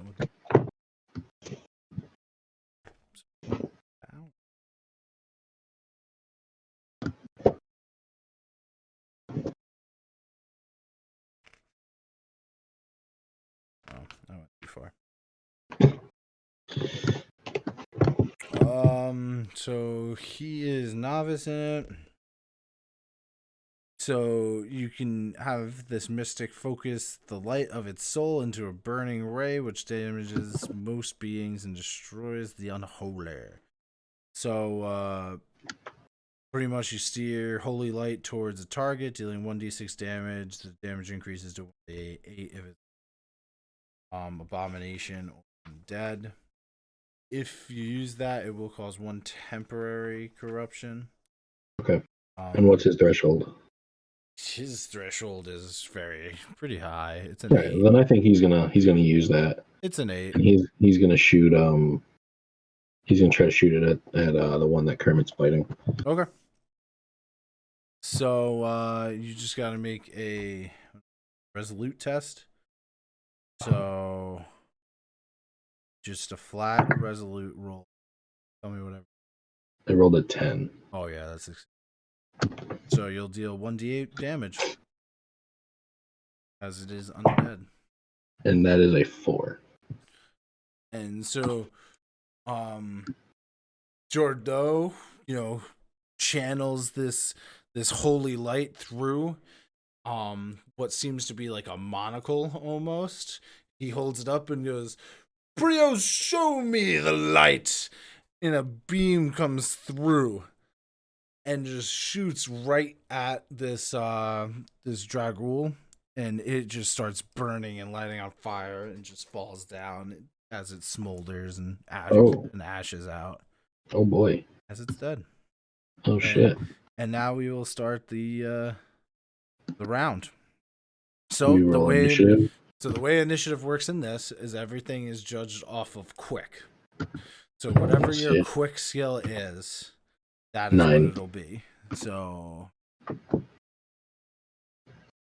and 9. Night. It is.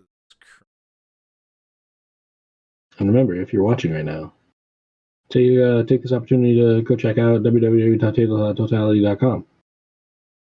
You can find their stuff on Facebook, Twitter, Instagram, Reddit, MySpace. Should make. Holy shit! Kermit is fucking quick. Kermit's a real one, you know. Kermit's a real has one. a quick of a 13.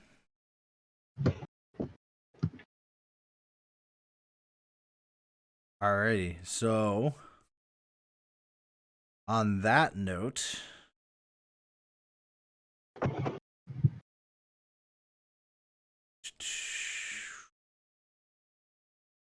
it will be Kermit.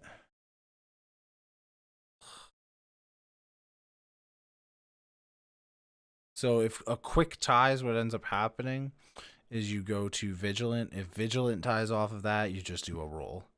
Gotcha. A straight D20. And whoever scores higher. No.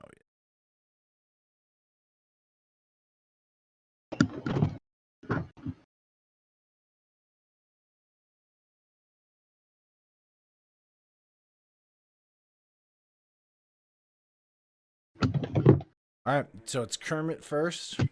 I mean, I think we all know what Kermit's going to do. Kermit's gonna. Oh yeah, he is. Get him, Kermit. Go ahead, give me a roll.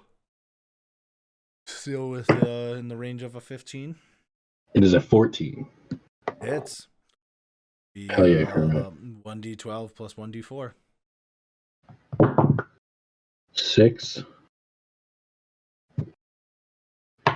4.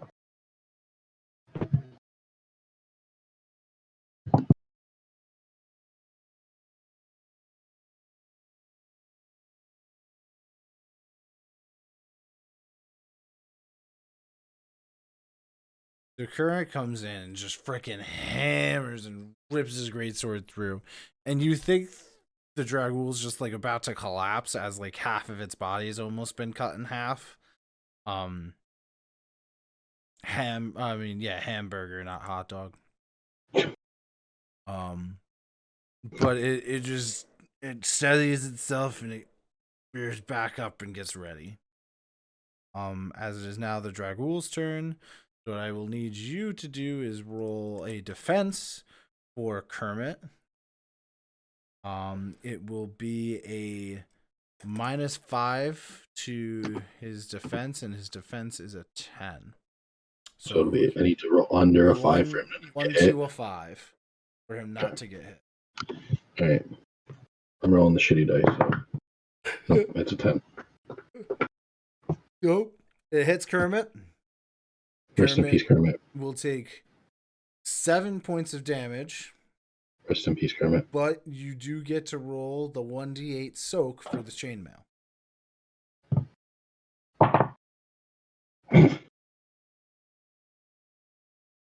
1. So Kermit takes 6 points. If I had rolled an 8, would he have just taken no damage? Correct. Okay, so you can still get hit, but just not take damage. Okay. Yep. Yeah, so that's why armor, like his armor is a 8, so it varies. I don't like sometimes how they do the creatures because they do the average score, so everything's always average. I play with the idea sometimes of just having it stagnant, and then sometimes I was like, oh, I'm gonna. So I do. It depends because like their armor soak. I like to have the range of it because like that's what happened in the one battle that Steve was talking about. Sure. Without the range, it's always gonna soak that much damage. Okay. No matter what, and like. Got you. But yet here it'll always deal the same amount of damage to you, but you have to vary on how much you soak. So there's a little bit of that I don't agree with, and the same thing, like its damage is always the same. It'll always be whatever it is. Like this guy, whenever he hits, it'll be 7. Okay. Which is like, I don't know. In a way, it's nice, I guess. I don't know. You know. That makes sense. It kind of takes it out of your hand. Yeah, that's the idea. They just don't want the GM doing too much. Okay. So is he dead? No, because remember the drag will just attack Kermit, so it's No, that's what I mean. Is Kermit dead? No, I don't know. I don't know what his toughness is. he took what do you 6 take? points. 6 points? 6 points. No, he's still good. He didn't hit his pain threshold. All right. So he took a big hit, but his maximum is 15. He's a tough guy. Yep. So now it's Jordo. So you do another fire thing. He could probably get in range, try and flank it, and smack it with its wooden staff. Yeah, that's what I'm thinking. I think he wants to slap him. Okay. So he'll kind of charge in, flanking this creature with Kermit. So he'll get a +2 to his attack roll. Sure. It'll be accurate. So he has to get a 11 or below. 10. Hits. It'll be 1d6. 3. So the Dragul turns and like feels the swing coming in, but knows he can't dodge, so it puts up its shield. The shield causes the staff to bounce and continue on, and it just smacks the Dragul in the face and drops it dead. Good job, Rodell.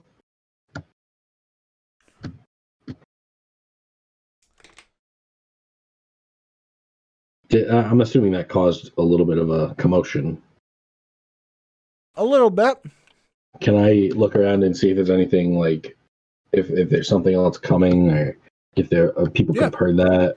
Give a vigilant check. 10, and my vigilance is 10. So you know it gave off noise, but you're not seeing any movement. Okay. Around.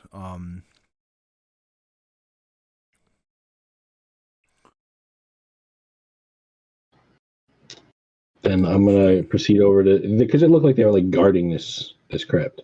At least coming back to it from guarding something, yeah. Could I see where they were coming from? They would have been coming from the wall, is the best you could have figured. I'm gonna proceed up to this crypt and take a look.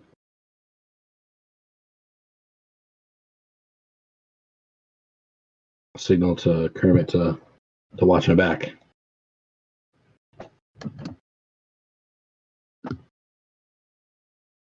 Give him the signs. So you would come in, and you would notice that in this crypt there's a heavy iron hatch that is open. Okay. And there's kind of these what looks to be like floor plates that were removed to allow this hatch to be opened. Okay. I'm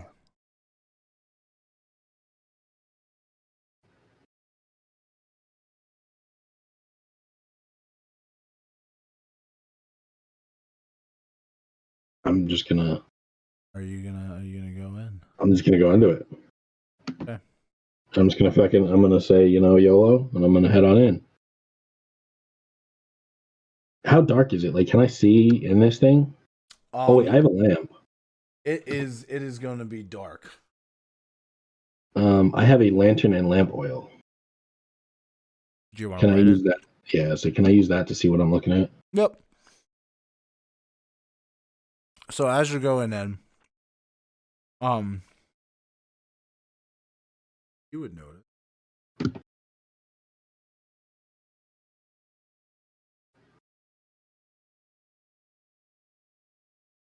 Mm-hmm. Mm-hmm. Mm-hmm.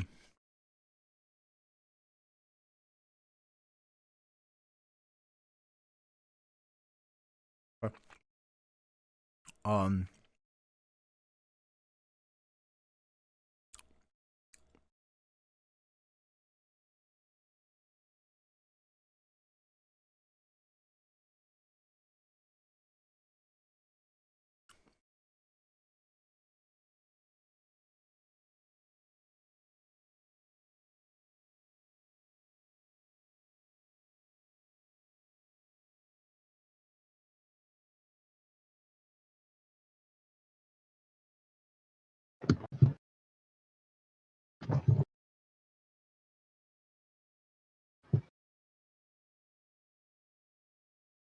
So as you're kind of going in here, you would you end up noticing, like, at least in this tunnel, as you're looking down at, um each of these areas, actually I could give wow.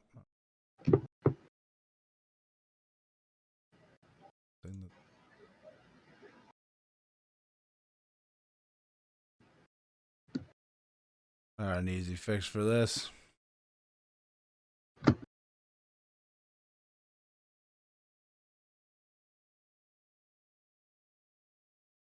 While you fix this, would I be able to take a quick potty break? Yeah, go ahead. Perfect.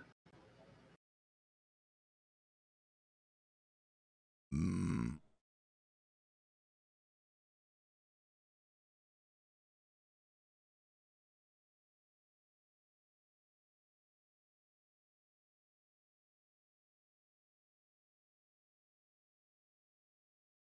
Do do do do do do. Yeah.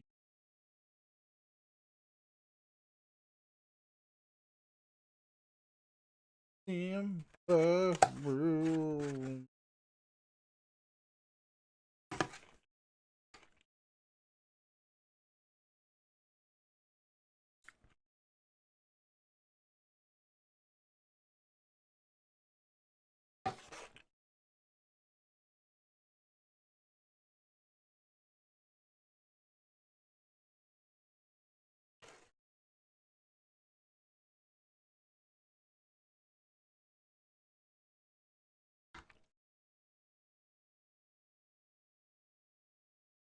Loading up the next map, yeah.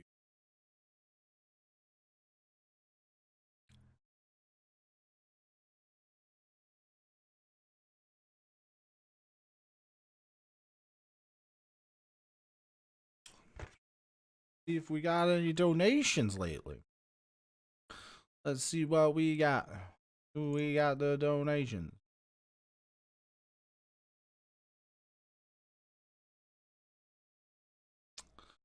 Not seem like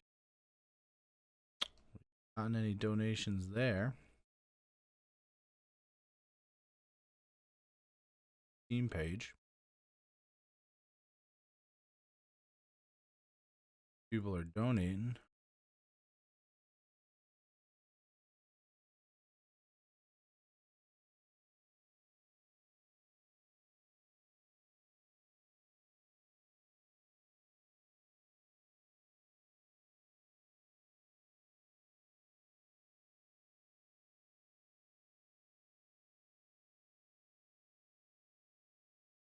Yeah.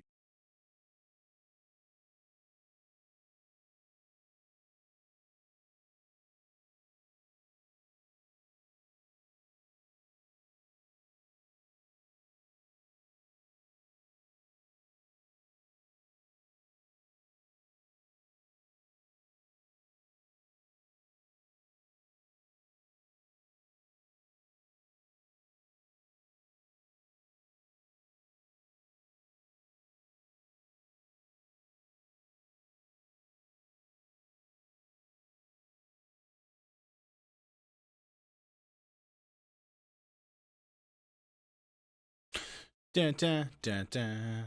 And we are to.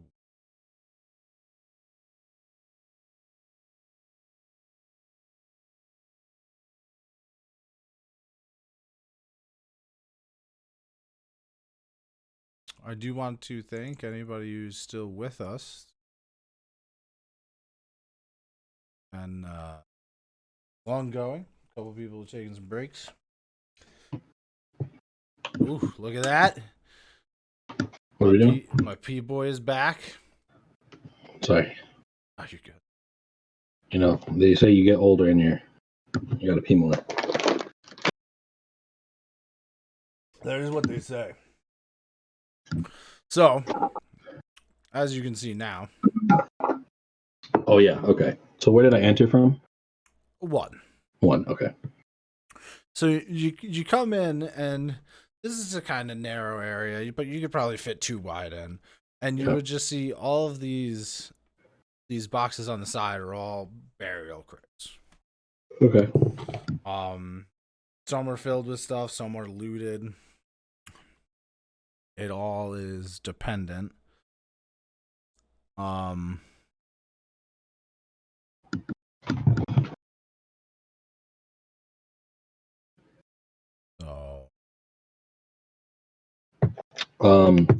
I'm gonna have Kermit go first, obviously, because he's a tank. He's thick. roll me a vigilant. Mine? Yeah.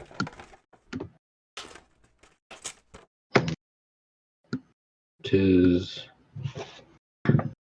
a 17. I do not. Whatever I was looking for, I failed at it. Gotcha.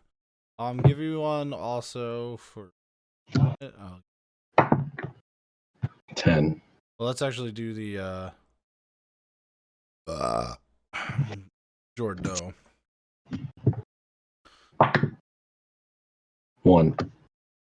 Holy shit, Jordo somehow the worst vigilant person has done it twice. Each time you have rolled for him, he has critted. You know, he's good at looking around. You know. Yeah. So Jordo goes, wait, everybody stop. Do you hear that? Faintly. Sounds like singing. And you would hear just this voice that's hoarse and distorted singing. He can't place the tune, but it sounds very familiar to others.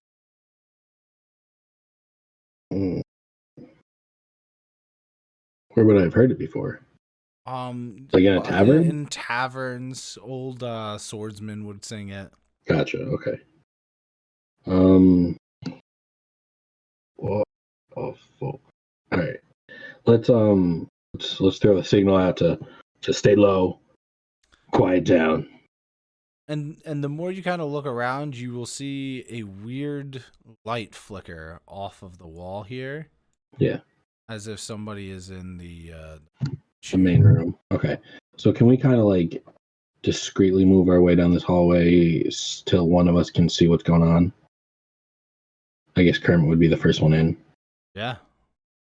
Oh, give me Kermit's discreet. Which will be.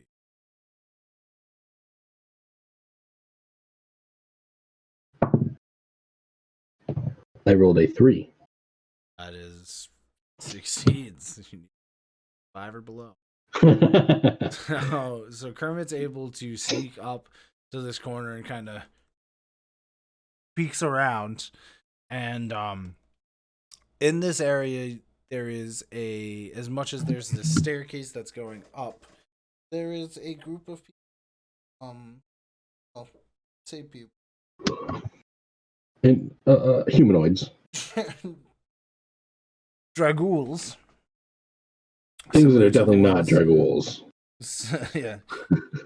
They look nothing like a dragool at all. Similar to the guys out front, there is there is,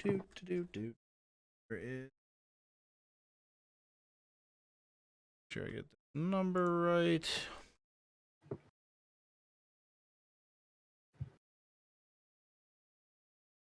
Remember page 46.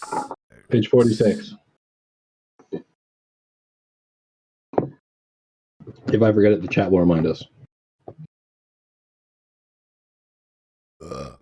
You will notice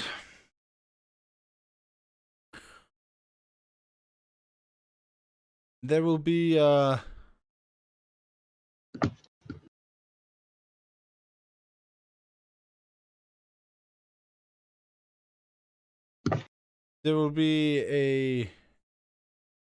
woman there of the clothes, even though they are old and ragged, are still noble in quality, and the people around her seem to also kind of be like encircling her in a little bit in case something does pop off. They will It's like kind of protecting her. Yep. And each of the guards here, they have a house sigil on there. Can you roll me a cunning? Cunning. Let's see how cunning I am. All right, I'm all right. But that's not going to do it. That's going to be a 14, so no. Yeah, you don't. The symbol looks familiar, but you can't place where you've seen it. Okay.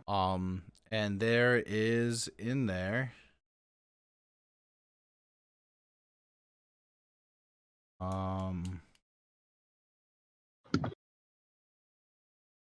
Let's see.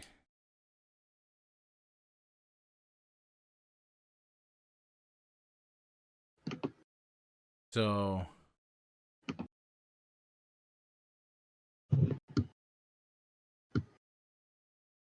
there is 4 of them.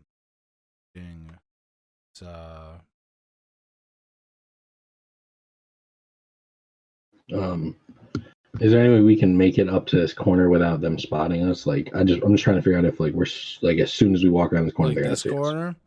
Yeah. They're kind of right now. They're all kind of sitting down. I'll say in this corner over here. Just on some boxes and whatnot. But but you're not sure. There's not really much to hide. The area is pretty well lit because they have a fire there as well. Gotcha. They're all not like looking into the scattered around. Okay, so I know Jordo has helped identify those things earlier. Yep. I'm gonna see if he can just kind of like peek around the corner and see if these are Dragul or if they're humans. Even what's his face would know. He's encountered enough of them. Like undead aren't too hard to come by. Because anything that pretty much dies a death that can't be, sent along ends up turning into similar to like Final Fantasy X. If you don't get sended, you can turn into a fiend. Okay, so then I'm going to it's the same thing. Get them to. Kermit will run in to try to axe them, and I'm gonna shoot them. And what's the move that Jordo has where he can affect any in his area? Oh, you want to do the aura? Yeah. Holy aura. Okay.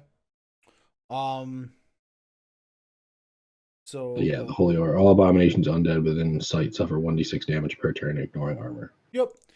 So all he'll need to do for that is a resolute test. So his resolute is a 50.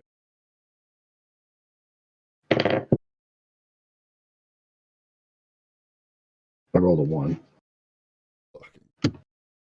Okay.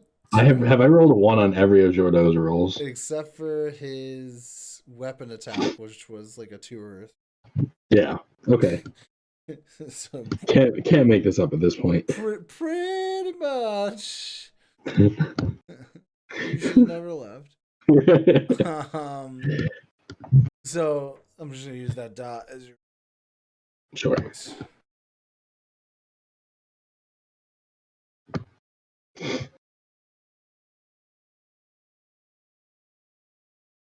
Perfect.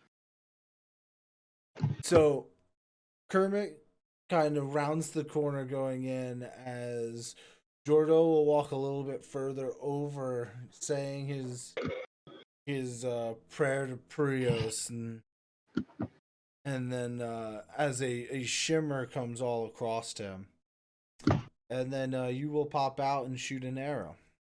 I will do that. Yes. Who do you want to shoot the arrow at? The lady.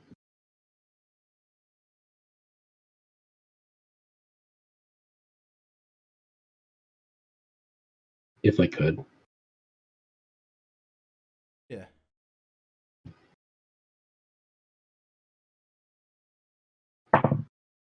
Will a 5 do it?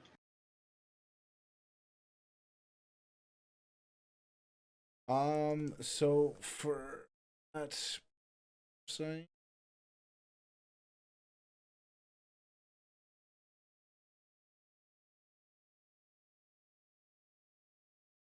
Yeah, 5 will succeed. Perfect. Okay. Which means it's 1d10. Yep. And that is a 10.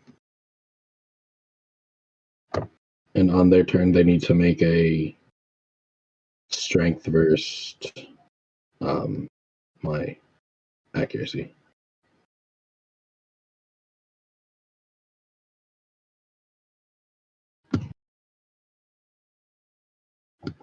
Um, 10.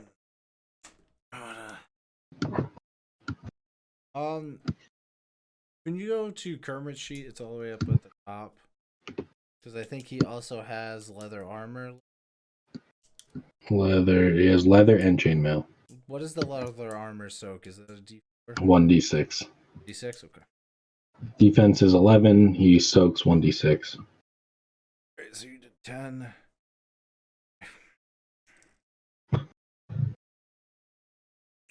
So this arrow, kind of hit her from the side. Just goes, somebody's here with 2 arms!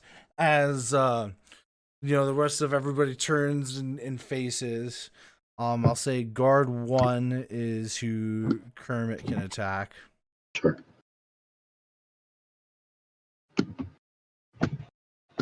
That'll be another, Kermit rolls a 10. Okay, so that hits. What is the...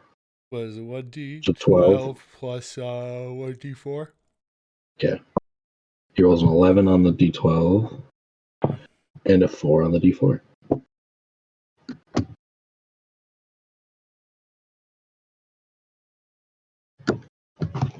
Damn. He gets so just same thing. He almost cuts this one in half again. As he just can't seem to do exactly enough damage. What would some say he's 1 point shy? Yeah, 1 or 2. And now it is Jordo's turn, which he put on his aura. As soon as that aura lights up and kind of emanates into this room, each one of them kind of get hit with this like radiant light that starts to try and eat away at them as they burn. So they will take 1d, what is it, d8? 6. D6? I think it was a d6. Yeah, I think you're right. And it is a 6. Okay, so each one of them will take 6 damage.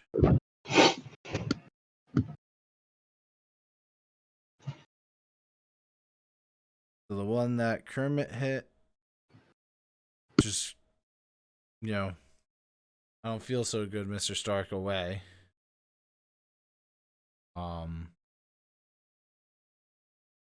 And that'll cover that. So now we need everybody's quicks.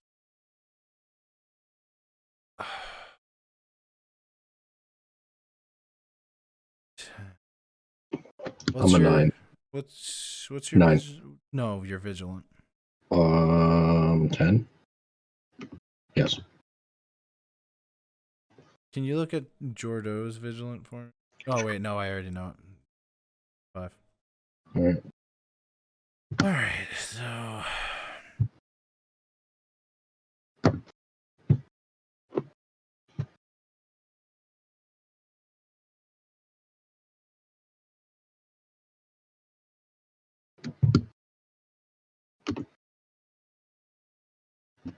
again, a permit.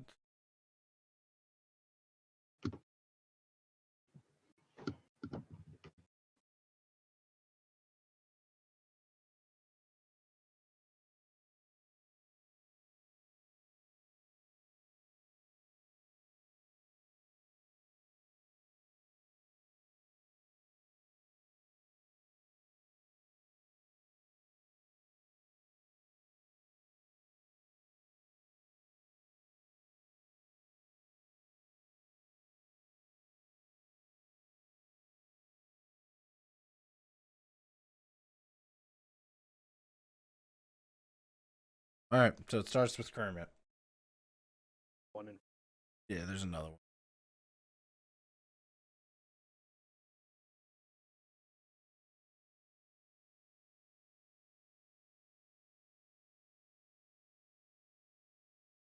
Better? Yeah. All right, perfect. So yeah, I'll just Kermit will swing at the next one. All right, sounds good. He do a 1. All right. So you've done your first critical hit in combat, besides magic casting. Yeah. And that magic casting was on auras and that nature. Okay. So this is the first one where you have a critical success. So you will deal an extra 1d6 damage. Okay. So he'll do a 1d12, a 1d4, and a 1d6. Okay. He rolls a 10 for the 1d12. He rolls a 1 for the 1d4. And he rolls a 1 for the 1d6. Damn it, Kermit. He, after the burning that all of them went through, he just is able to cleave and splits this thing right in half.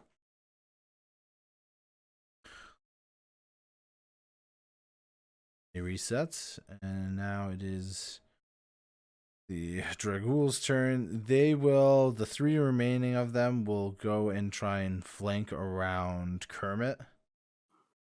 Does that include the lady? Or is there 3 and the lady? Nope, there's 3, so there's 5 Dragools and the lady. Okay. So 3 of them are going to attack Kermit, so that'll be 3 defense rolls with a -2 for each of them.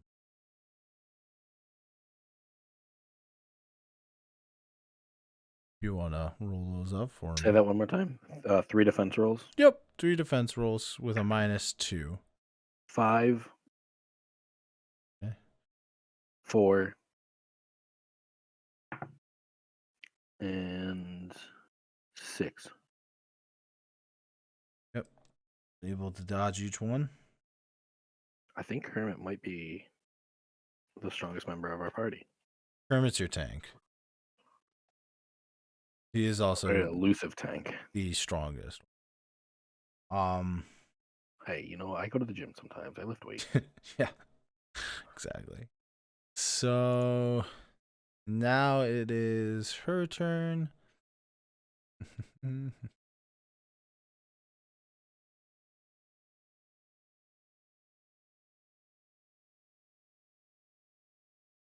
She needs to make a. Oh, yep.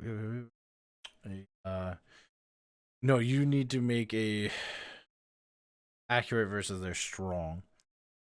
So you will roll a -3 to your 6. My accurate's like a 15, so. My accurate is a 15. She is stuck there. Dumbass. She does not have anything to be able to attack with. Yeah. So now it goes to Jordo. So he just needs to roll another D6. No, it needs to be another resolute test. So it started each turn. He needs to succeed his resolute to hold it.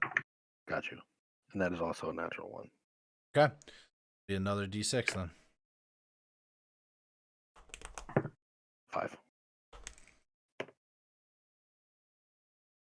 I mean, why can't I roll this good for my characters? Yeah, no.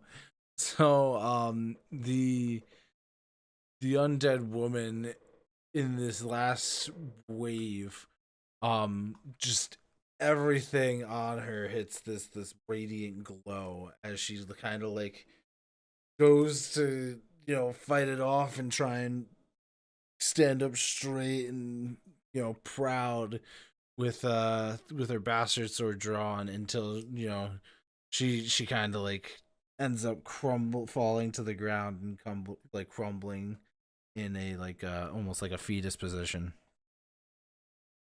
as embarrassers. The other ones are somehow. Oh damn! Whose turn is it? Is it? That was Jordan's. It's still his turn, so that doesn't take his action. He still gets a regular action. And so once you cast it for the first time is the action. After that is an upkeep. And so they can still make regular act.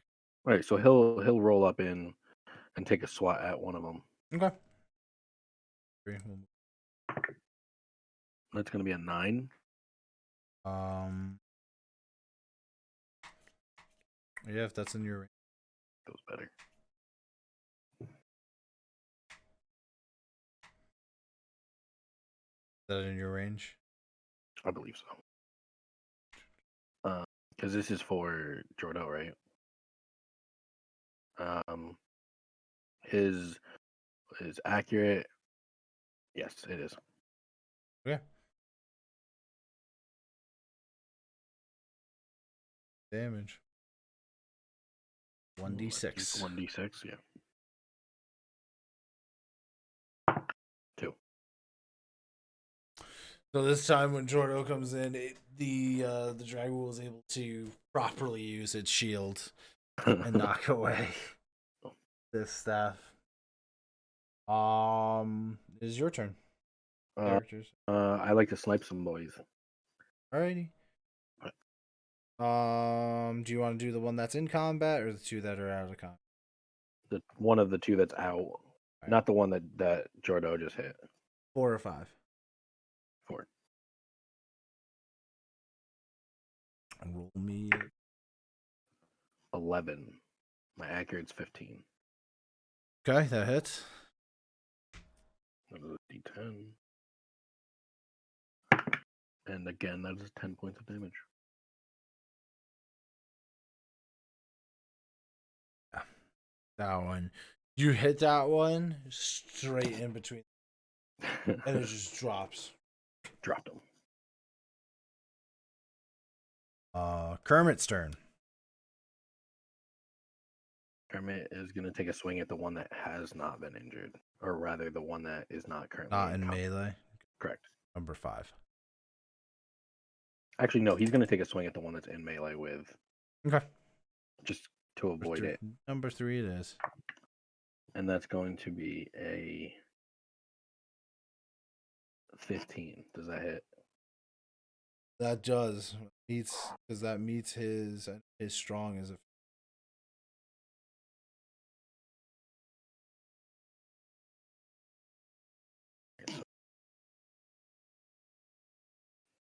A D12, 10.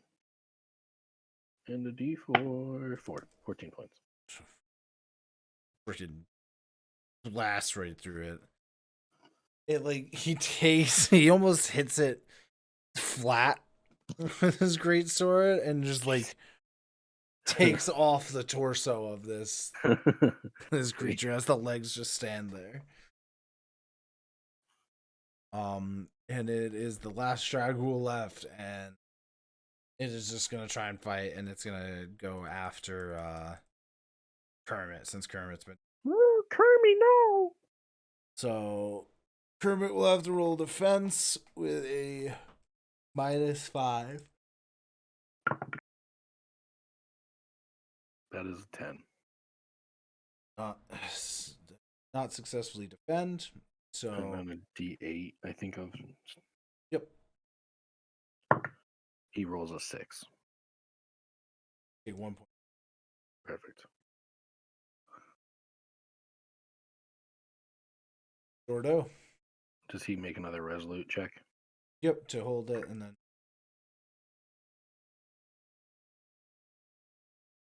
I rolled a natural 20.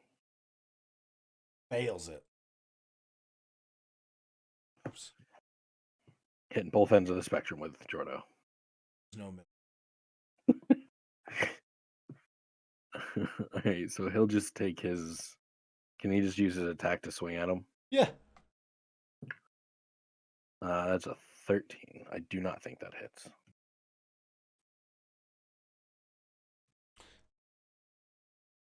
It is accurate, and his accurate is a 9, so no, it does not hit. Oh, damn it, Jordo.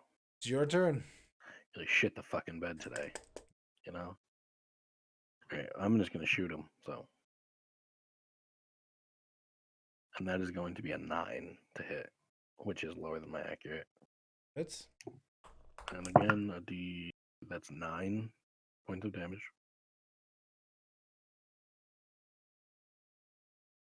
Ladies. You shoot that arrow. Again, everybody's combating, and your arrow kind of like flies in between. Instantly. As you successfully clear out this group. Alright, I'll point out to Jordo the signals, or the insignia on their armor, see if he recognizes it.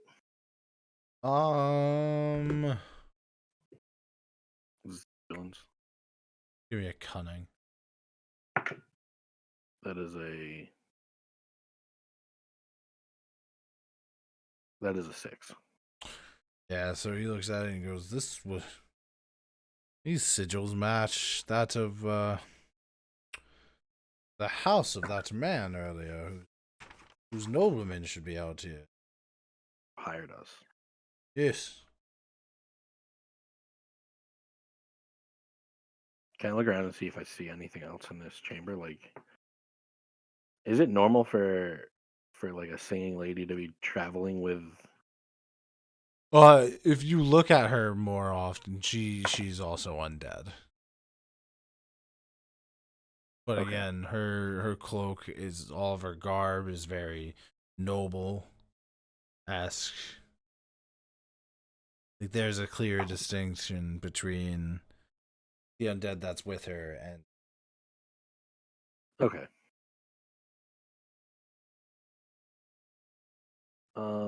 I think we need to keep pressing forward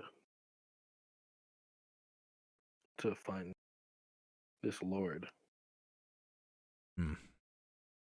Seems like all of them mark the same, and they were seeming to protect this one, though. Maybe the Lord is actually her? You think so? I've never heard of a female lord.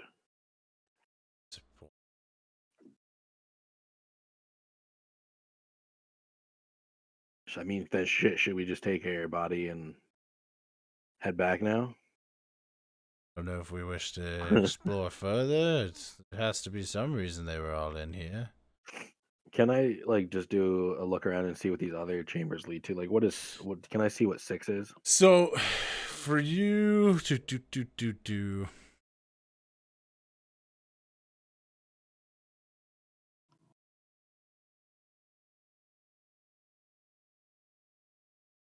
So 6 is the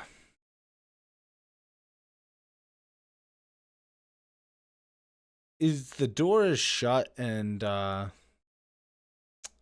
door How much chanting is coming from that door? Has it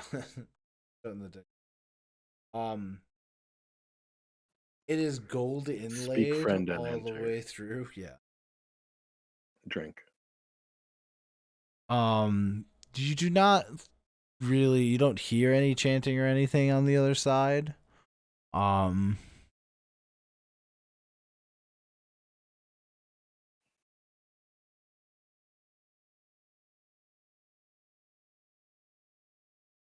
there's 3 stairs that go down.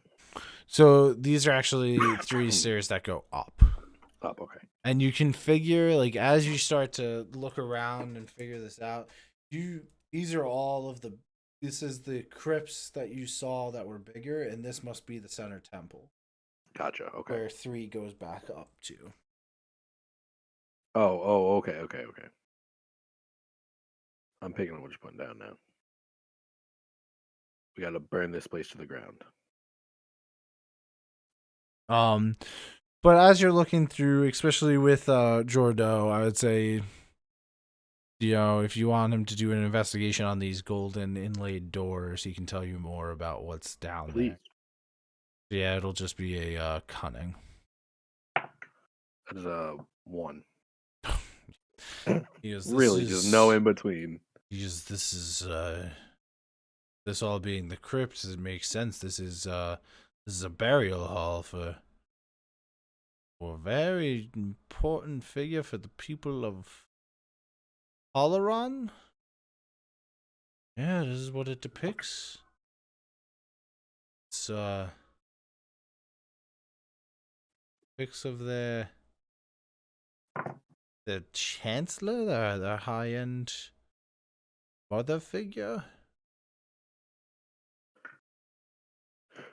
The decorations are outstanding.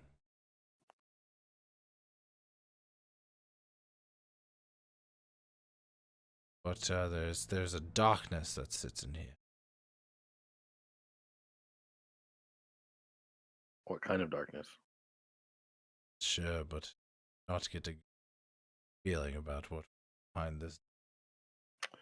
So you're saying we shouldn't go in there?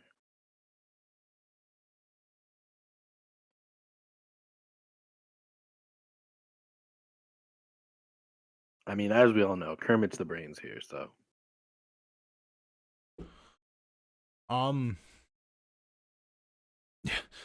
Kermit goes, you know how it is. Sometimes the treasure is in the darkest areas. But we also do have other treasure if we believe that this is old. Much of its clothing do state that way. We understand what happens if some of us falls out here. We very easily can turn into one of these. Or it's something worse. I mean, I think that we need someplace to hold up for the night either way. Because you said we got here and it was like dusk. We gonna be wary if we try and head all the way back now. Yeah, so either way, we need to hole up here for the night. So I think we should clear this and see if there's someplace we can situate ourselves for the night. Well, good if we're gonna stay anywhere. I'd want to make sure it's all clear. Exactly. I feel a lot more comfortable if we cleared this, or if we cleared this and found a place that we could stay before it gets too late.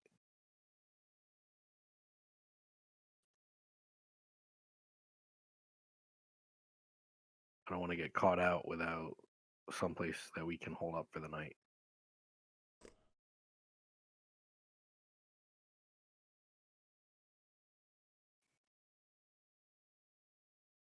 I agree with that. So I guess let's head over to 4 and see if this hallway's clear. Because we know the hallway from 1 is clear. Yep. So you go over to hallway 4, and it is just collapsed right there. Okay. Everything's filled in. There's no real way to passage through. Okay. All right, well, this way is secured, I guess. As you're doing your rounds, as you're doing your rounds, you would also notice that 5 just has a huge sinkhole. So 5, so to the south is blocked. To the east is blocked. Yep. So the only ways in are 1, 3, and that's it. As far as you can tell right now. Okay. Without opening the door to 6. Without opening the door to 6. Be the way you came through. And so I'll defer to the group. I'll defer to Kermit as to what he thinks the best way for us to secure ourselves is. Mm.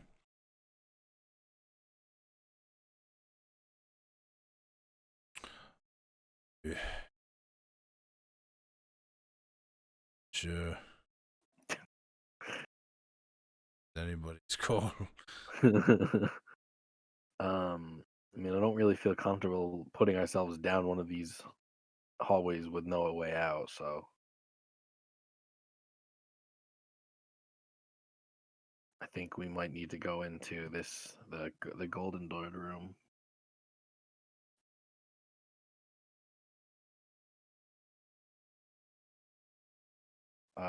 Jordo, are you sure? Like, do you think this is a bad idea? Ask your gods. Yeah. Brios has ever shown me anything. This darkness that sits among here is probably some form of corruption. If these were the noblemen and her band of treasure hunters, that means, and I think we all can feel it, that the corruption is pretty dark here. This could be the source of it. I mean, we're not being paid to find the source of it, just the noblemen. Again, true, we have the money we may need, but also, if we got a little bit extra, that helps us too. All depends on how You're right. How treasure hungry we are, I guess. Neal, can I get an odds or evens? Even. Evens decided I'm very treasure hungry. I mean, it can't hurt us just checking out to see if there's anything good in there, Yeah. Make a little extra cheddar on the way while we're out here. All right. 2 birds with 1 stone, as I've heard Kermit say before. Yes, I've definitely said that. Yep.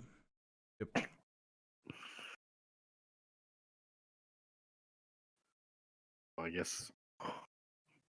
Jesus. Can I have Kermit open 6, please? Yeah. So Kermit will go up to it and you get on it, and he'll open it right up. Immediately dies. Rest in peace, Kermit. Yeah. So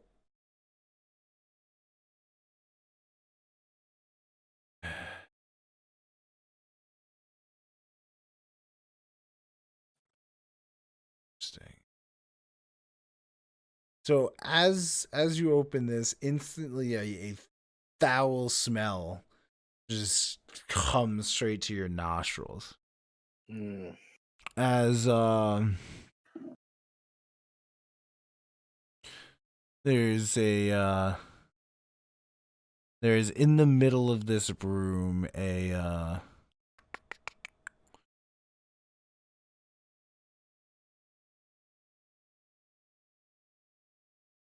sarcophagus.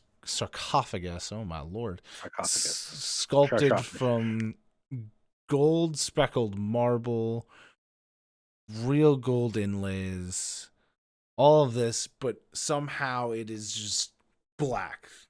The mosaic, you'll notice, on top is of a gorgeous quality, but it's just darkened and full of this black color, where once you would believe this would be one of the most easily noticed, like a beautiful site for any treasure hunt. Ooh. In the middle where the sarcophagus is, all around it is this foul water that is as black as you've ever seen it. Oh my and goodness. Just coming out of it is this almost like an infectious corruption that's just fuming off of it. Let me see if Jordu can do anything.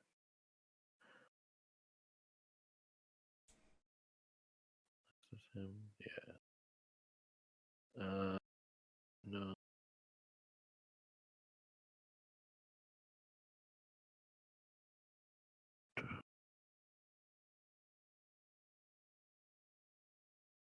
Yeah, no, he can't do anything. Does he recognize this corruption as anything? I mean, or just if you ask him, he goes, "Yes, this is." I don't think there's anything I could do. I am not a powerful enough Thurgist. Some would be able to purge this. A witch, some elves, known of ways to purge this, but this is too much for me to purge. But some have talked about, throw rocks, something down. It's about. He looks at the water and he kind of pokes his stick in really quick. Looks at the bottom of his staff. He goes, "It's about 1.5 meters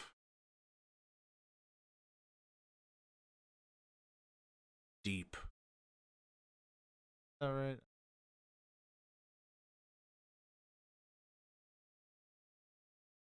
I'm gonna say yes. It's what you wanted to say.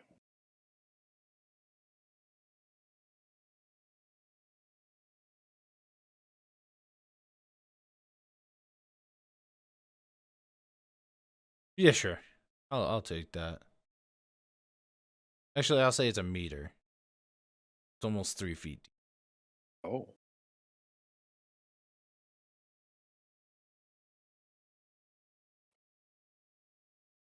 Yeah, it's 3 feet deep. It's about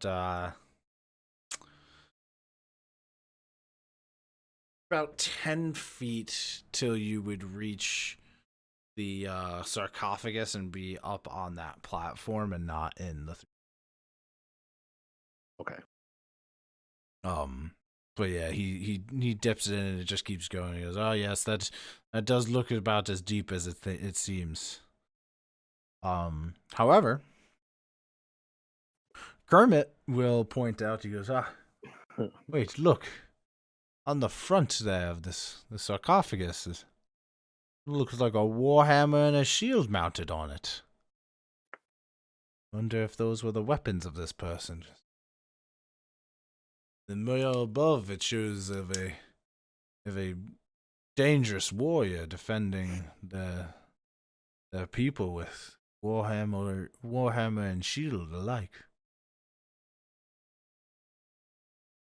Is that like a symbol of a house that we know of, or?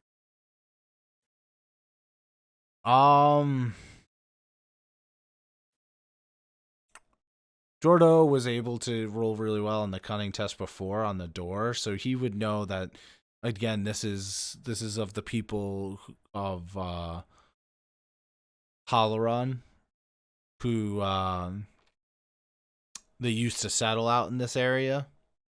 Okay. And this is one of their crypts, and this must have been their pretty much like their hero. Okay. By the name of Anna Uka Molina. Okay. So there's a chance that these could be worth something to the right people.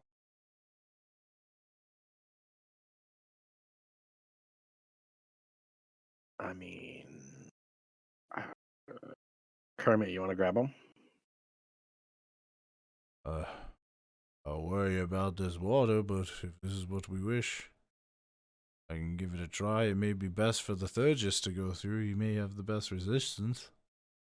So you want Jordo to go first, is what you're saying, Kermit? He deals with the best corruption. All right. Well, Jordo, how do you feel about this? He's not wrong if we desperately want to see what's in this sarcophagus. I don't feel the best. Right. I don't feel the best about taking on added corruption, but I mean, you're your own independent person, Jordo. If you would like to proceed.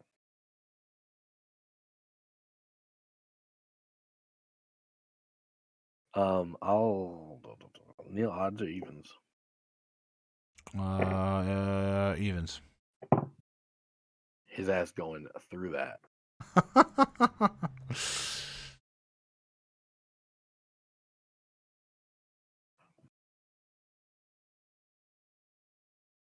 Just go stick your foot in. Okay, so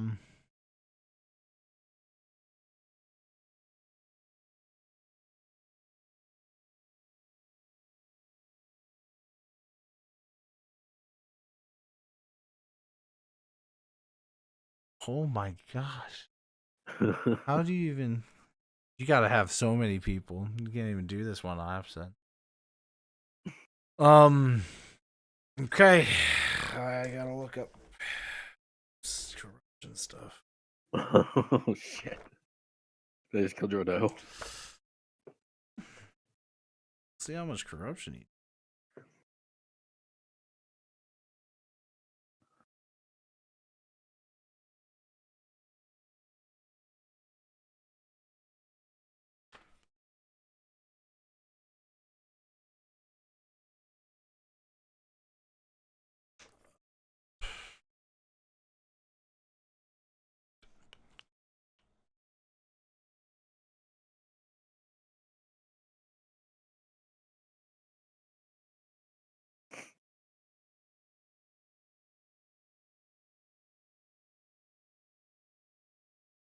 Oh, it is 12 o'clock. It is 12 o'clock. 12 o'clock is here. Oh, 2 more hours until this shift is over. You have to go at 2, right? Me? Yeah, you. Oh, I'm joining whatever we're playing. Oh, Pulp Cthulhu at 2. Oh, you are? Yes. Nice. I originally was going to, but then, Frank convinced me. That's fair. He's a convincing guy, that Frank. That Frank and Taters. Breaking sense. Are you playing Cthulhu, Neal? Or are you... We'll see. We'll see how you feel. Yeah. There's parts where it's tiring. Tiring's getting. So going across, we're gonna do this. There is going to be a -5 for the first resolute test. So for the first, who is this for? Crossing. Oh yeah, I'm gathering you're sending Jordo. Yeah, correct. So for the first Jordo crossing through, it'll be a -5 resolute. Okay. We will have a 10. He rolls a 3. Okay. We'll take 2 points of temporary corruption. But he will make it across. Okay.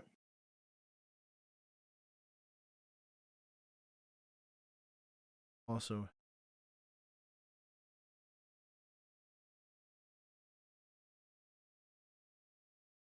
he is at 4.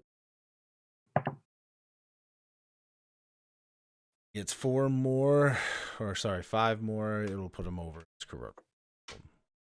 So now he is on 5 more. His corruption threshold is, and he took 2, but each spell that he cast, because he casted 1 the lens, and then the aura. Yes. Those all take 1. Actually, he's trained in it, so it's not. So he makes it onto. He makes it over, and as he's kind of investigating this more,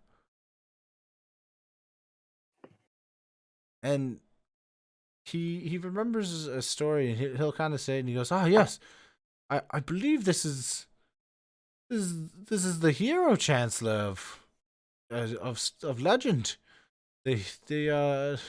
She was very rebellious, if I remember, and always." And always bested whatever monster, warrior, whatever Symbaroum sent to force her people into servitude. This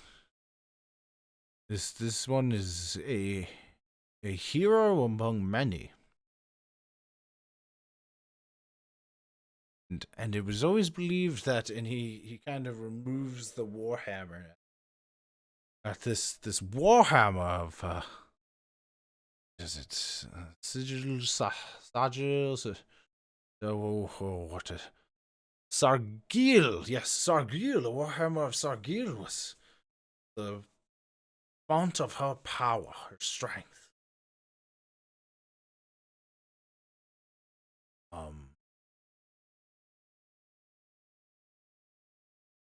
Yes, this is a powerful item indeed.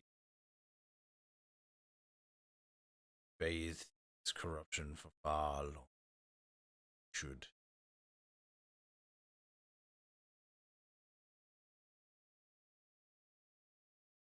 This seems to possibly have been her shield that she sometimes wears as well, but it's just very well crafted.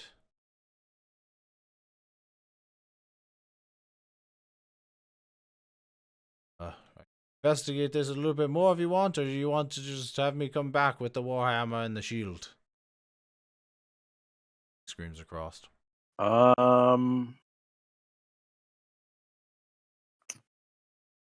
don't you just come back with it? I don't particularly give a shit about the history, so. I mean, I can see if this opens, and I don't know if it's a sarcophagus. Sometimes they bury it in with the body. I mean, that makes sense. Do you need help opening it, or can you do it on your own? I would have to investigate it a little bit. Investigate it as much as you need. Give me some I believe time. in you. All right, roll a vigilant test. 16.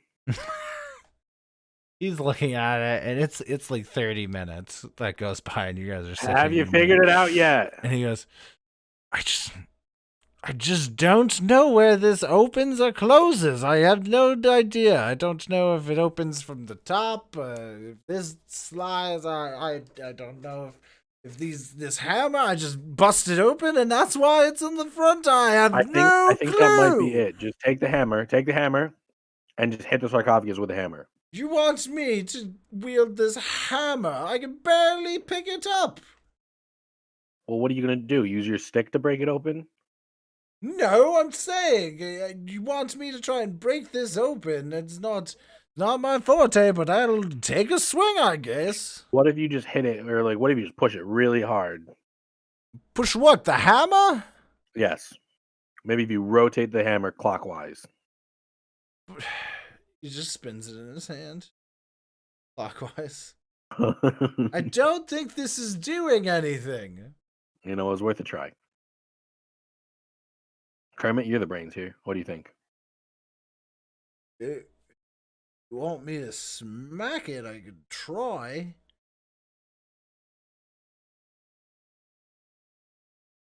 Might as well, we're here for the gold. See if we can make a little extra coinage. I guess I'll cross this water. Yeah, I'll wait over here. Don't you worry. I'll need a resolution check. That is going to be a thick.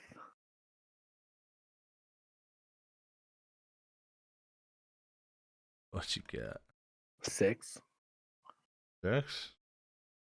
Does it? That's my boy Kermit. Oh. Is Kermit dead? No, but I guess it's a good thing with a roll like that he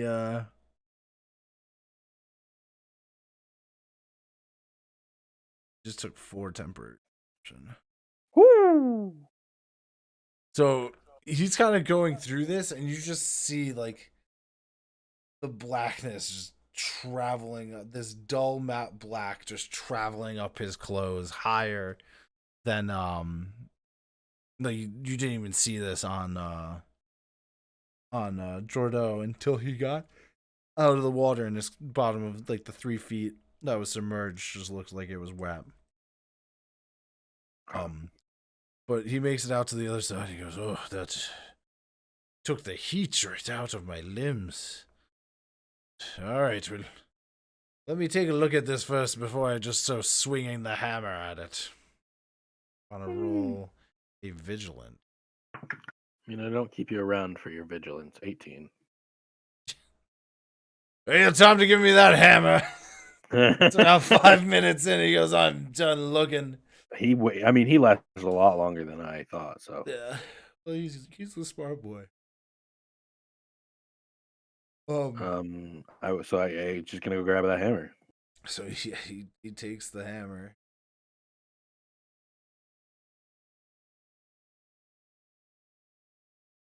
What do you need me to roll? Strong.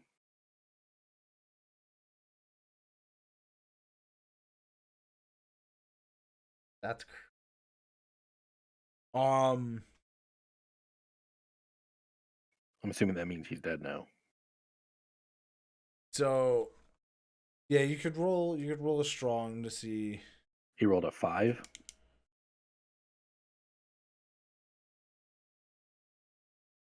So he hits against it, and like so there's the original contact, and then there's like a almost like a secondary impact without him even hitting it again that just bangs on this tomb, and you see the top start to shake a little. But everything else on. Do it again. I just don't want to hurt the hammer. I don't think we need to worry about that. And he hits it again. You see the same response, but the top is staying separately. What if you try it from a different angle? What you mean? You want me to hit it on the side here? Yeah, hit it at the side of it instead of on top of it. Well, I've been hitting in on it.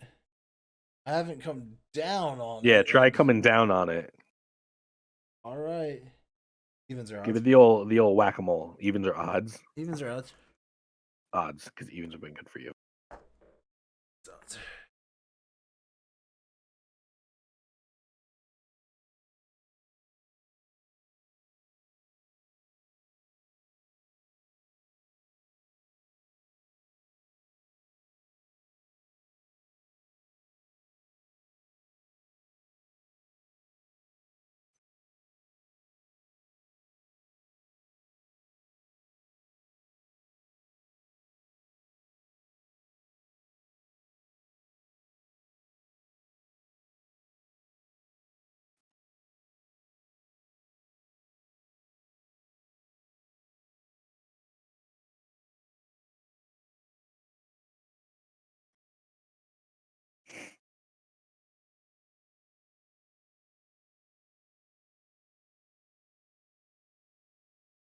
So she hits down on that top. Again, nothing really happens. This thing stays sturdy. But he goes, "Hey, wait a second. I think this top can lift off. I just don't know if hitting it's the right way. We may have to like lift it or push it or something." Yeah, let's try and give it a lift then. You know, if you're already over there, I'll just stay over here. You guys are strong. Right? We both go to lift this up. Hey, While they're doing that, as they put their hands onto this lid, Sure. they get stabbed. As they did not notice the poison needles that are on the bottom of it. Sure. I do believe, however, that Steve bought himself some antidotes. He bought something. I don't remember what it was, but I thought it was like an antidote or something like that. He bought some healing stuff too. So each of them is going to be poisoned. It will take, holy shit, 4 points of poison. Dead. Remember, is that 10?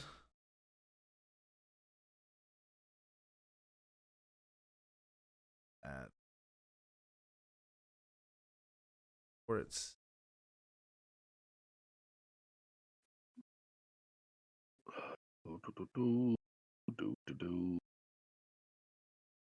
it's 5. 5.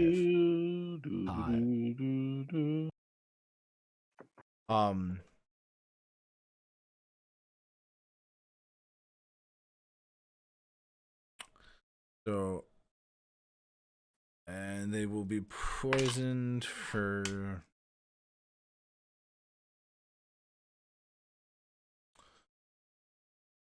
So yeah, they kind of prick their hands off of that and they go, oh, fuck. In the sarcophagus top does not.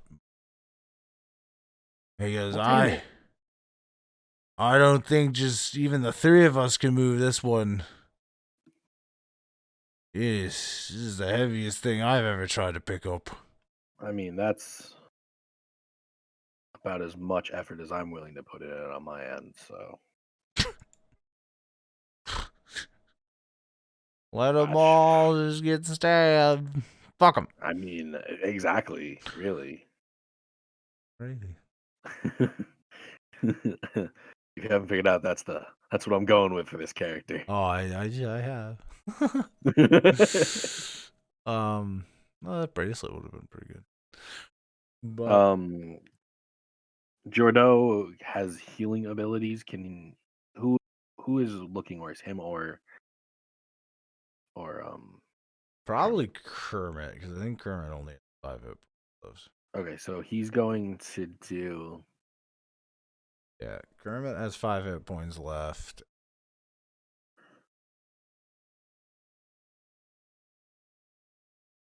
He's gonna do a medicine, so he's gonna roll cunning. Yeah, I'll say he also has some herbal cures because he should have those. Okay. So I need to roll a cunning lower than a 13. One's almost at half. The other one is, there's 5 hit points. Okay, so I'll do it for Kermit, and he rolls a natural 1. Okay, so 1d6 the herbal cure. Yep. And that's gonna be 6. There you go. So that's for Kermit. Yes. Is there anything that Jordo wanted to do to himself? No. He could give himself a medicus if he wished. How many? He'll have plenty of herbal cures. I'll do that. I'll do. And you can do. They can do 1 per rest. Oh, okay. So yeah, I'll do a medicus. Gotcha. That is a 10, which still is below my cunning. Yep, still succeeds. And that is also a 6. Yeah, so he's fully Perfect. Oh. All right.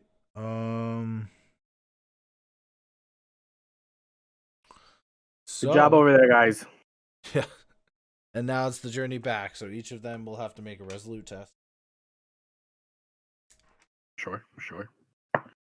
The first one across is a 6. So I guess Jordo. And the second one across is a 7. Succeed. I think so. Let me check. It's higher. So Jordo's resolute is 15. And Kermit's is 11. So they will take a d4. Jordo will take 2. Kermit will take 1. Good job, guys. So Jordo It's 6. You guys will come across and Kermit will be like, "Hey, this hammer seems pretty helpful, honestly." You know what? Go ahead and hang on to that hammer. You earned it. And this shield is pretty high quality. I don't know if anybody else uses them. How do I know if I can use this? Anybody can. Oh, okay. It's gonna take one of hand slots. It'll give you a. You decide to use it. Hey, now wake up. We're raising money here. Nah. Donate. Yeah. Extra life. Don't donate. I'm gonna fall asleep. If you don't donate, Neal will die. I will die. But it's got the balanced quality. It'll be a +1 in defense, and also has deep impact, which is +1 damage when you attack. Can Kermit use this and the shield? hammer? I mean, and the hammer. Yes. Yeah. All right. Because the hammer is a bastard hammer. One-handed or two-handed. Kermit, would you prefer to use this weapon two-handed, or would you prefer a shield? Hey, whatever works better. You know what? I'm sure Jordo can use a shield as well. Shields aren't really my forte, sir. Well, then why even put your name into the hat? Why didn't you did? You did. I'm a little disappointed in you. I don't think I did, though. Kermit, go ahead and take this shield. Kermit, keep. Still, I'm extremely disappointed in you, Jordo. All right. Thank you for showing the remorse. Okay. So, are we staying here? What's the plan? I mean, we're gonna have to camp somewhere. What do we think is the best defensible position? Do we feel comfortable sleeping down here with this corrupted evil down here? I mean, there's a lot of corrupted evil anyway. I'd rather shut the door, though. It's Sure. We'll shut the door. Shut the door. Go ahead. Jordo goes over, closes the door. I mean, I don't know if there seems to be only two ways. One way, 2 ways in, 2 ways out. I mean, do you think we just go up the stairs, check out this one, and make sure we're good? We don't know what could be up there. This is true. Could be an enemy. I mean, nothing came down, but already pretty corrupted as it is.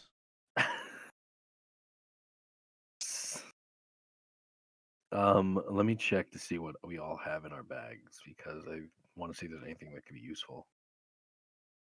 All right. I have chain. Chain? Let's see what. I have iron chain.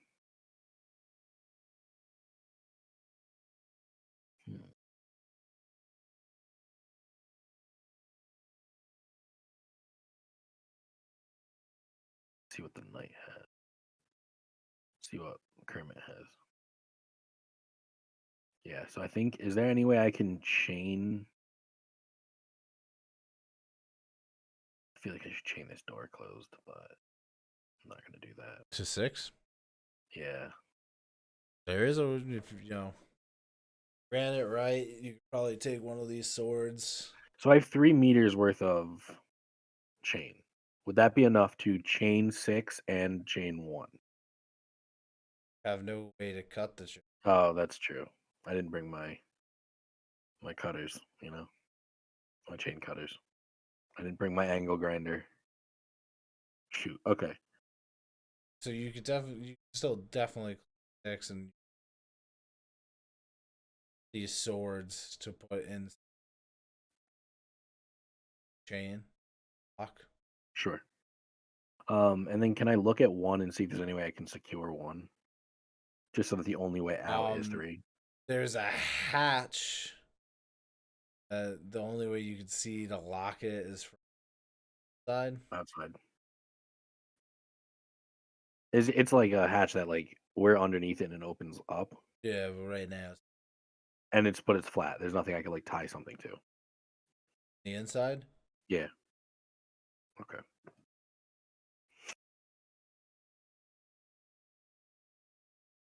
And then I guess just go to 3 and see if there's any way I can secure 3 if there's like a door or something.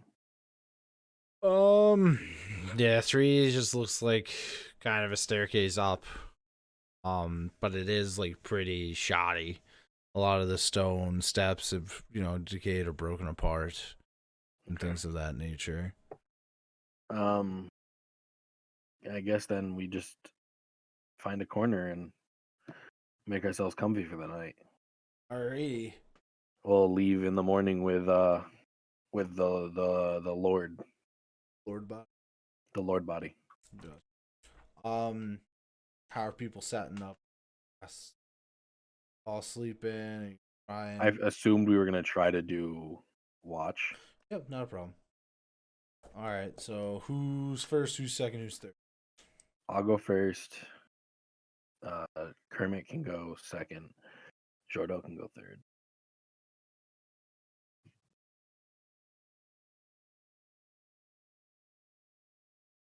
So for each turn.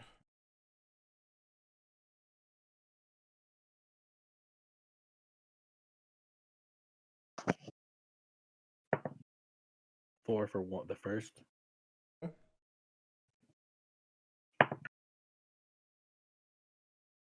2 for the second. I don't know what Jordo's vigilance is. It's an 11, so.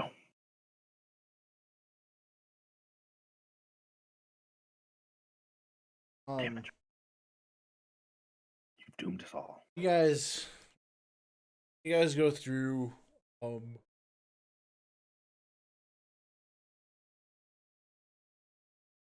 You will hear during your watch, because yours is the first one. You will hear as though something moving quickly outside. Up the temple. You don't know, and that's kind of what you're feeling. It's been picked up in the howls of it, but you're just on edge. Sure. So you don't think anything much of it. Pass on the Kermit. Kermit begins it. Kermit gets much of the same vibe. Passes it on to Jordo. Jordo doesn't give. Yep, that was a great watch. Everything's golden. Yep, cheerio. Up. Okay. So everybody is rested, so you will heal 1 hit point if you have damage against you.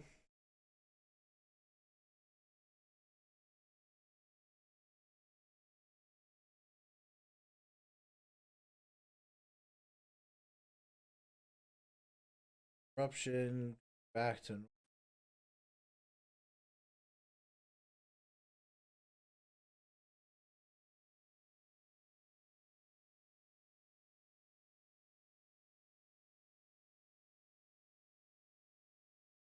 Oh boy. Corruption. So he's corrupted now? No, he's fine. Oh, okay. Took his arrest. He wasn't like 1 spot till he was past his. Gotcha. All right. So you guys wake back up or back the way you came? Yeah, I assumed we would just go back up 1. Damn, I flew this way faster than I thought I was. We're gonna grab the Lord's body.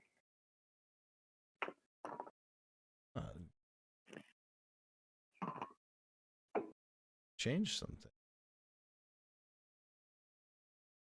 Hey, it's alright. We can always spend another hour trying to get Steam to work. Yeah, I mean, we can always try and do that.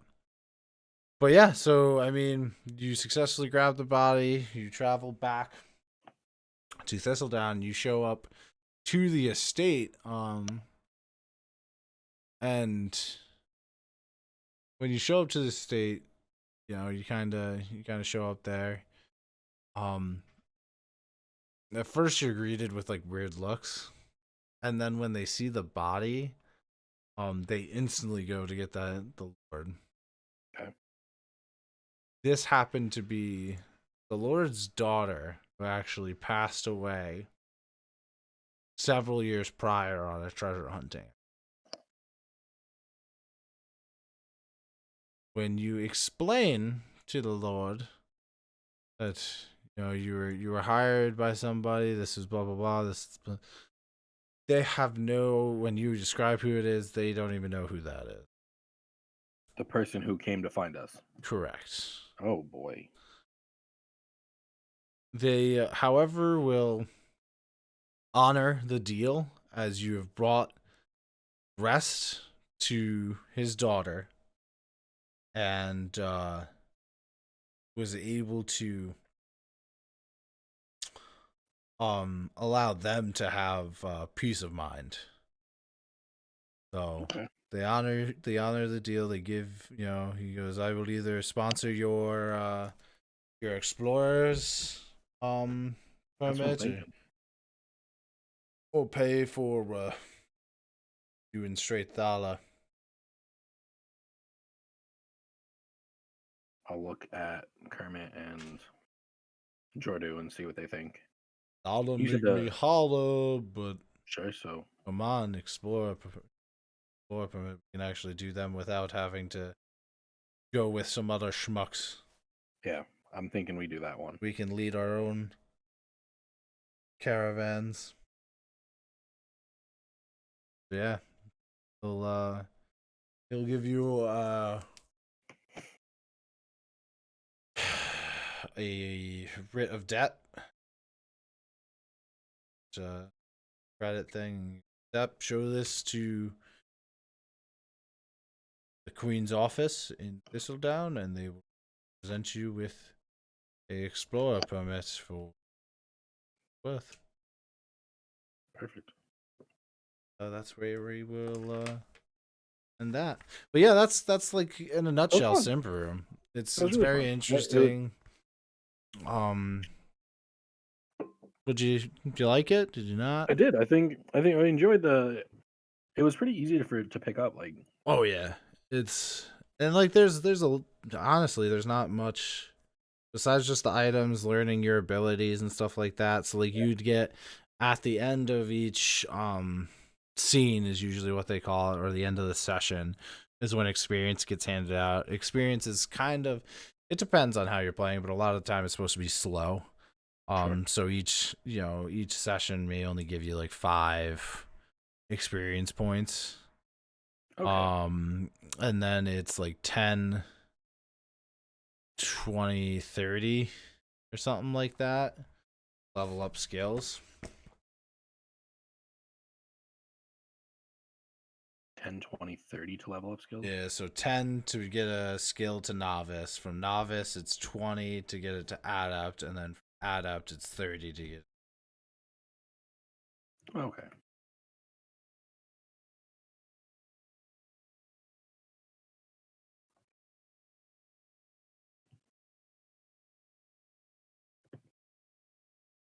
I mean, I enjoyed that. Oh yeah, I like it.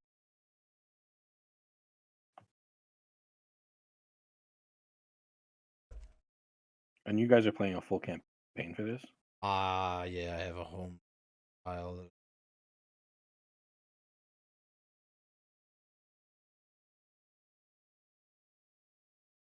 Occasionally. Strahd, it's harder for me. Time for. I know that's the issues. We have so many different things.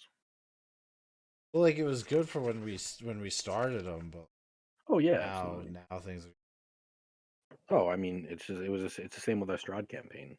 Yeah. Yep.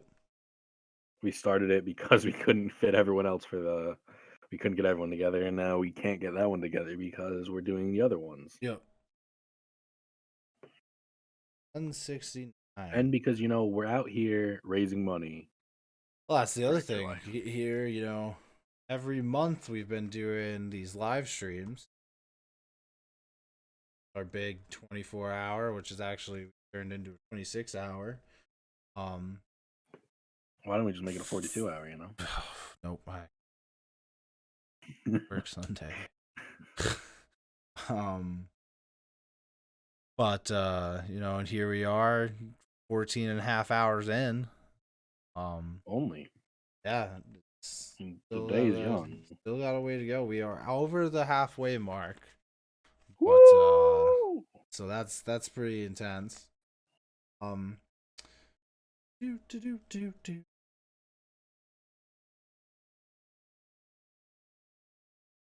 But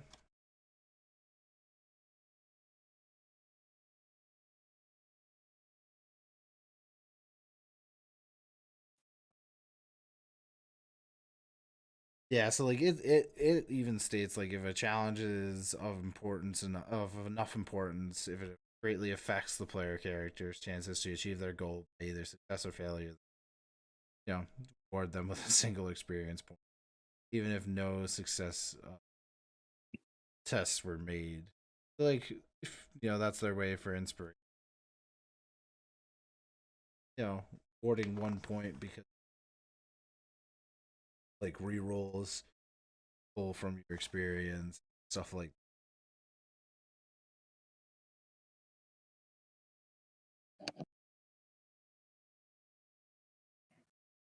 pretty cool.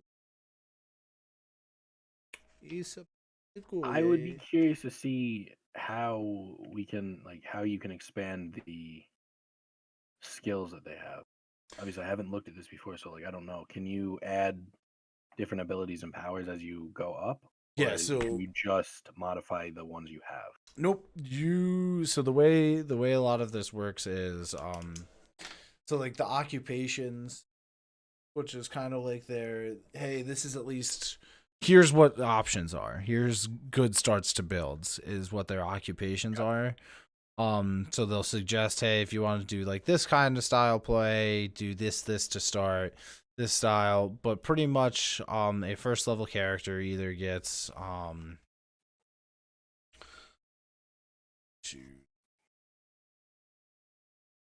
you get either a certain amount of novice skills or a certain amount of novice and adept skills. So if you take all the novice skills, I think it's something like 5 you get. Otherwise, you get 2 novice and an adept or something like that. What it equals out to be.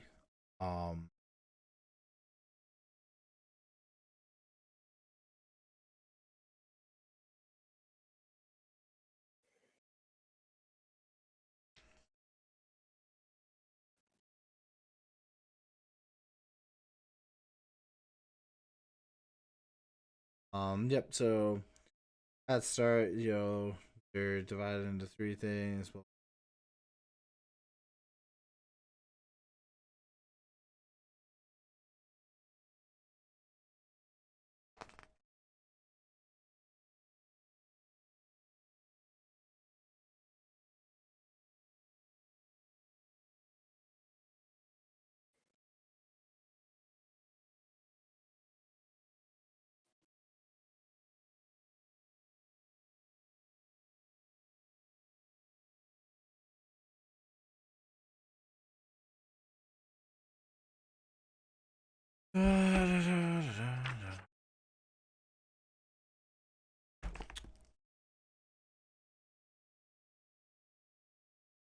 Like, yeah, you like when it says the archetypes, they tell you like kind of what your important attributes are, suggested race, and appropriate ability to start off with.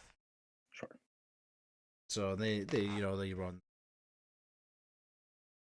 a duelist, a captain, a berserker, all for the warrior style, sellsword, knight, You have the mystics, which can be a sorcerer, theurgy, wizard, self-taught mage, and then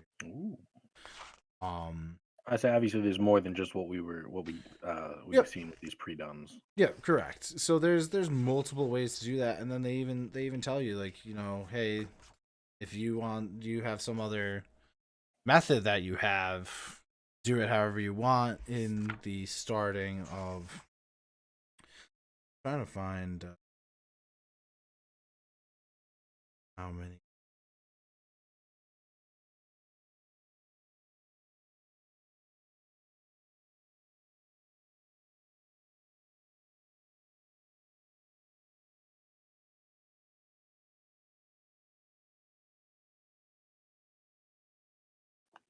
How many things that.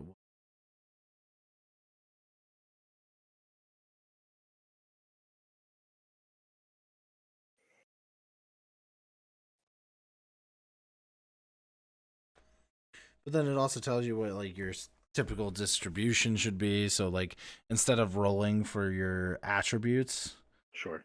Normally it's either a typical distribution or a point buy system. Okay. Where nothing can be above 15 and nothing can be below 5. Because anything anything outside of those is very abnormal. Right. So they have their, I think it's 1, 5, 1, 15, 7 to 13, a 9, 11, and then 2 10s. It's your typical distribution.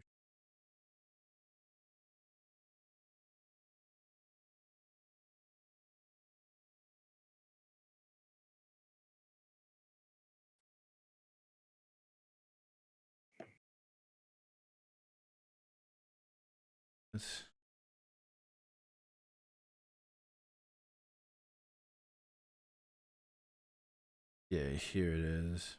A new character most often starts with 2 abilities or powers at novice level and 1 at adept, but you may instead choose to start with 5 abilities at novice level and none at adept. Game reviewers that would rather have more experienced characters right from the start can, of course, decide on another leveling system. So that's like a really another cool thing. It's very much up to what you want your game to be. Sure. It really fits whatever you're trying to do. Yeah, you could make it so, like, everybody's super seasoned, so you have higher level characters. But at least at base, at start, you should have either 2 novice, 1 adept, or 5 novice. Easy from the beginning. Gotcha. Well, not easy, but manageable. And like even there, when you're planning your party, that's like you really need to talk about, hey, what's everybody's ability? What's this? What's that? Because this game depicts like, everybody shouldn't try and get a Medicus ability because that's a waste of a skill now that somebody else can get. So Symbaroum's pretty good like that. I'll say it makes me think back to that discussion we had when we were talking about what they should release with a new version of D&D, where it's like there's a lot of overlap in the classes. Oh yeah. But it seems like here you need to avoid that overlap. Oh, there's no doubt about it. Like, even having like that's why there's a campaign that I'm running for. There's 3 of them. Frank was a part of it, having to step away back yet from for the game. But I ended up giving them each an NPC to run. So almost like a secondary character to run with them, because like for 3 characters it can be rough. But also it all depends on, I find to balance out encounters is a little bit easier. There's 6 than just the 3 of them. For a while there was 3 of them. Then I was throwing stuff at them, and it was like, oof, that's rough. Yeah, of course it is. And like even like the core rule book comes with a started adventure, which I started them in just to get the feel of everything. see how it all works. That even had pre-made characters. And it was about crossing your group crossing the Titans. In Seek of a New Life. Gotcha. That was pretty interesting because it showed them what an abomination is. It allowed them to interact with it. Heck the elves. I said it. Heck them. I think it's pretty. The elves I like the most. A lot of this stuff doesn't follow things. So like here's one of the coolest things that I love race wise. So a goblin. They're short lived. They're known to kind of just wander off into the woods and believe to die. Like they'll get up to old age and they just wander off into the woods and never seen it again. Okay. Sure. They don't die. They transform into either an ogre or a troll. They go into a cocoon in a metamorphosed state. They wander into the woods to do this, but majority of the time they turn into an ogre, which they lose all of their memories. They don't have a solid set of memories. It's an incomplete transformation from the ogre to a troll. And ogres are playable races in this. They're not like big things. And then there's different forms of trolls that some of them in like the advanced player guide, they have them. And then there's still like the regular trolls that, like Bilbo's Baggins ran into and all of that and what they ran into, okay. Cave troll. But then there's, more Norse-esque trolls that are what the goblins that's their complete metamorphosis. So the lore behind it's all pretty cool. I'm actually thinking about getting some of their pre-made books. Sure. To see how, because they have like 4 pre-made adventures, like actual like adventure books. Not just like quest things. They actually write a lot of the stuff similar to we do. In a way, from what I can tell. Okay. Which is pretty cool. I like it. But yeah, I want to kind of delve in. Oh, excuse me. To the world that they've kind of built, because it's pretty interesting. Like the Ambrians have only settled here. It's been like 20 something years that they've been here, so a lot of like the areas are still like relatively freshly settled. So there's a lot of political conflict still between everything. The world itself, it looks like a very diverse world. I'd be curious to. Yeah, it's pretty diverse. It's very dark and gruesome. That's what from what I've seen just in play, and it'd be one that'd be like fun that we could like do on Halloween. Oh yeah, 100%. But like even like all the artwork that's in this is. I think you showed me. There's some really cool artwork in this. Like look at that. That is gorgeous. That's gorgeous. Just it speaks volumes to what it is. But yeah, like the timeline. It's been 21 days is the present. Is 21 years since they have made it to Umbria. Because originally they were from because it was 1,000 years ago from present day that the civilization of Symbaroum crumbles into oblivion. Everything gets split up.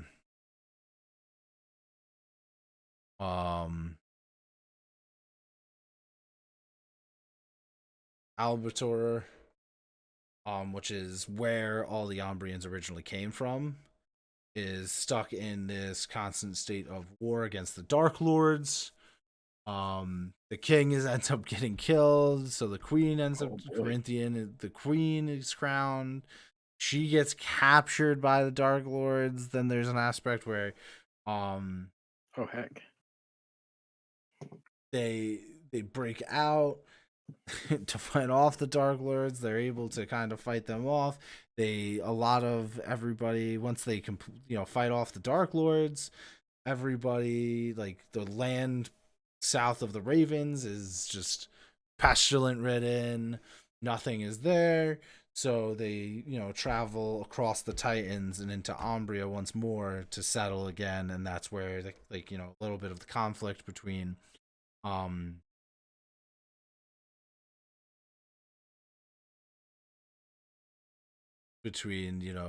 elves and the heat. Again, I'm gonna go ahead and say heck the elves. It's interesting. They definitely get painted in the first book as they're not a playable race in one, so they kind of get like painted with the nasty light. Yeah, that's fair. I mean, I feel automatically as biased to hating them because I'm an Ambrian. Yeah. But like, then there's the changeling race, right? So all the changeling race is Ambrian babies get abducted into by elves and replaced with these changelings, which not until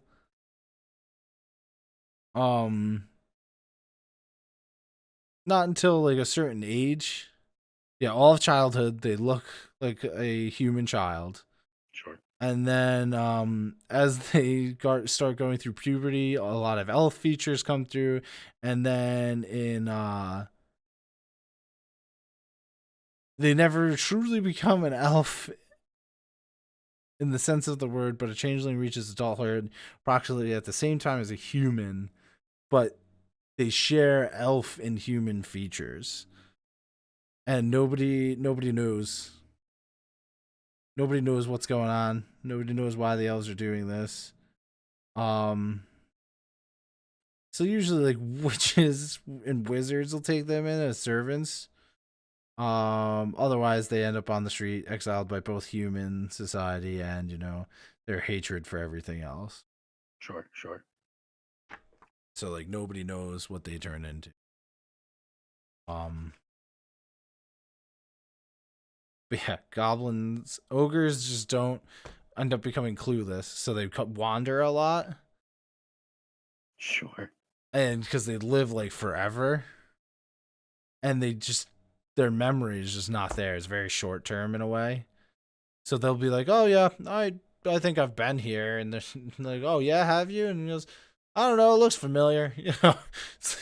It's like when Gandalf goes, "Oh yeah, the air is less foul this way. This is the right way," and you're like, "Wait, hold on, what? That's what we're judging it off of?" So that's pretty cool. But then they did all the player races and everything like that, because it started off with ogre, goblin, changeling, and the two different forms of humans, which is Umbrian and Barbarian.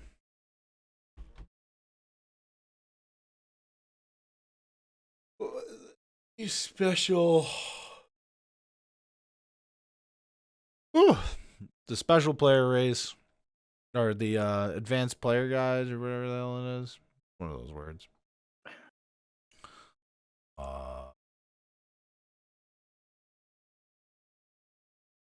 Yeah, advanced player's guide. The advanced player's guide ends up having new archetypes in a way that you can build out. And then you have elf, abducted humans, dwarfs, trolls, and undeads. So there is a level of abducted humans of the ones that this is what happens with the ones that get taken by a change to get replaced by a changeling baby, is the abducted humans. So they get raised in elf society,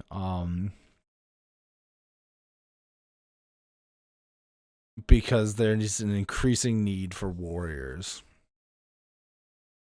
within the Iron Pact, which is the elven rule. I mean, shit. want to be in that. Yeah. Feel like. But I think that's pretty cool. And then dwarves are completely differently depicted. They are very hairless in nature. You know, they're just short and wiry. So like their physical depiction's different. They have a bunch of tattoos everywhere, but roughly they're about the same. And they've pretty much like shut themselves off from everybody and have their own fortress, Guamzamuk. I mean, I feel like that's pretty consistent across dwarven lore, is that they're pretty they lock themselves up and shit.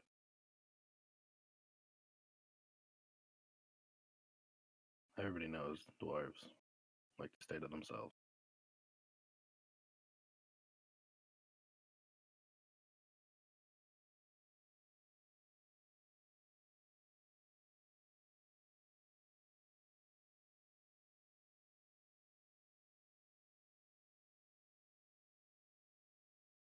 Yeah, how you feeling?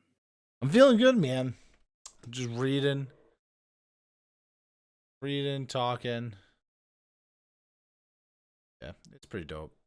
All in all, great thing. Everybody should, go out, look it up, pick it up. What you gotta do? You know what I mean? Are we gonna try get some villages in?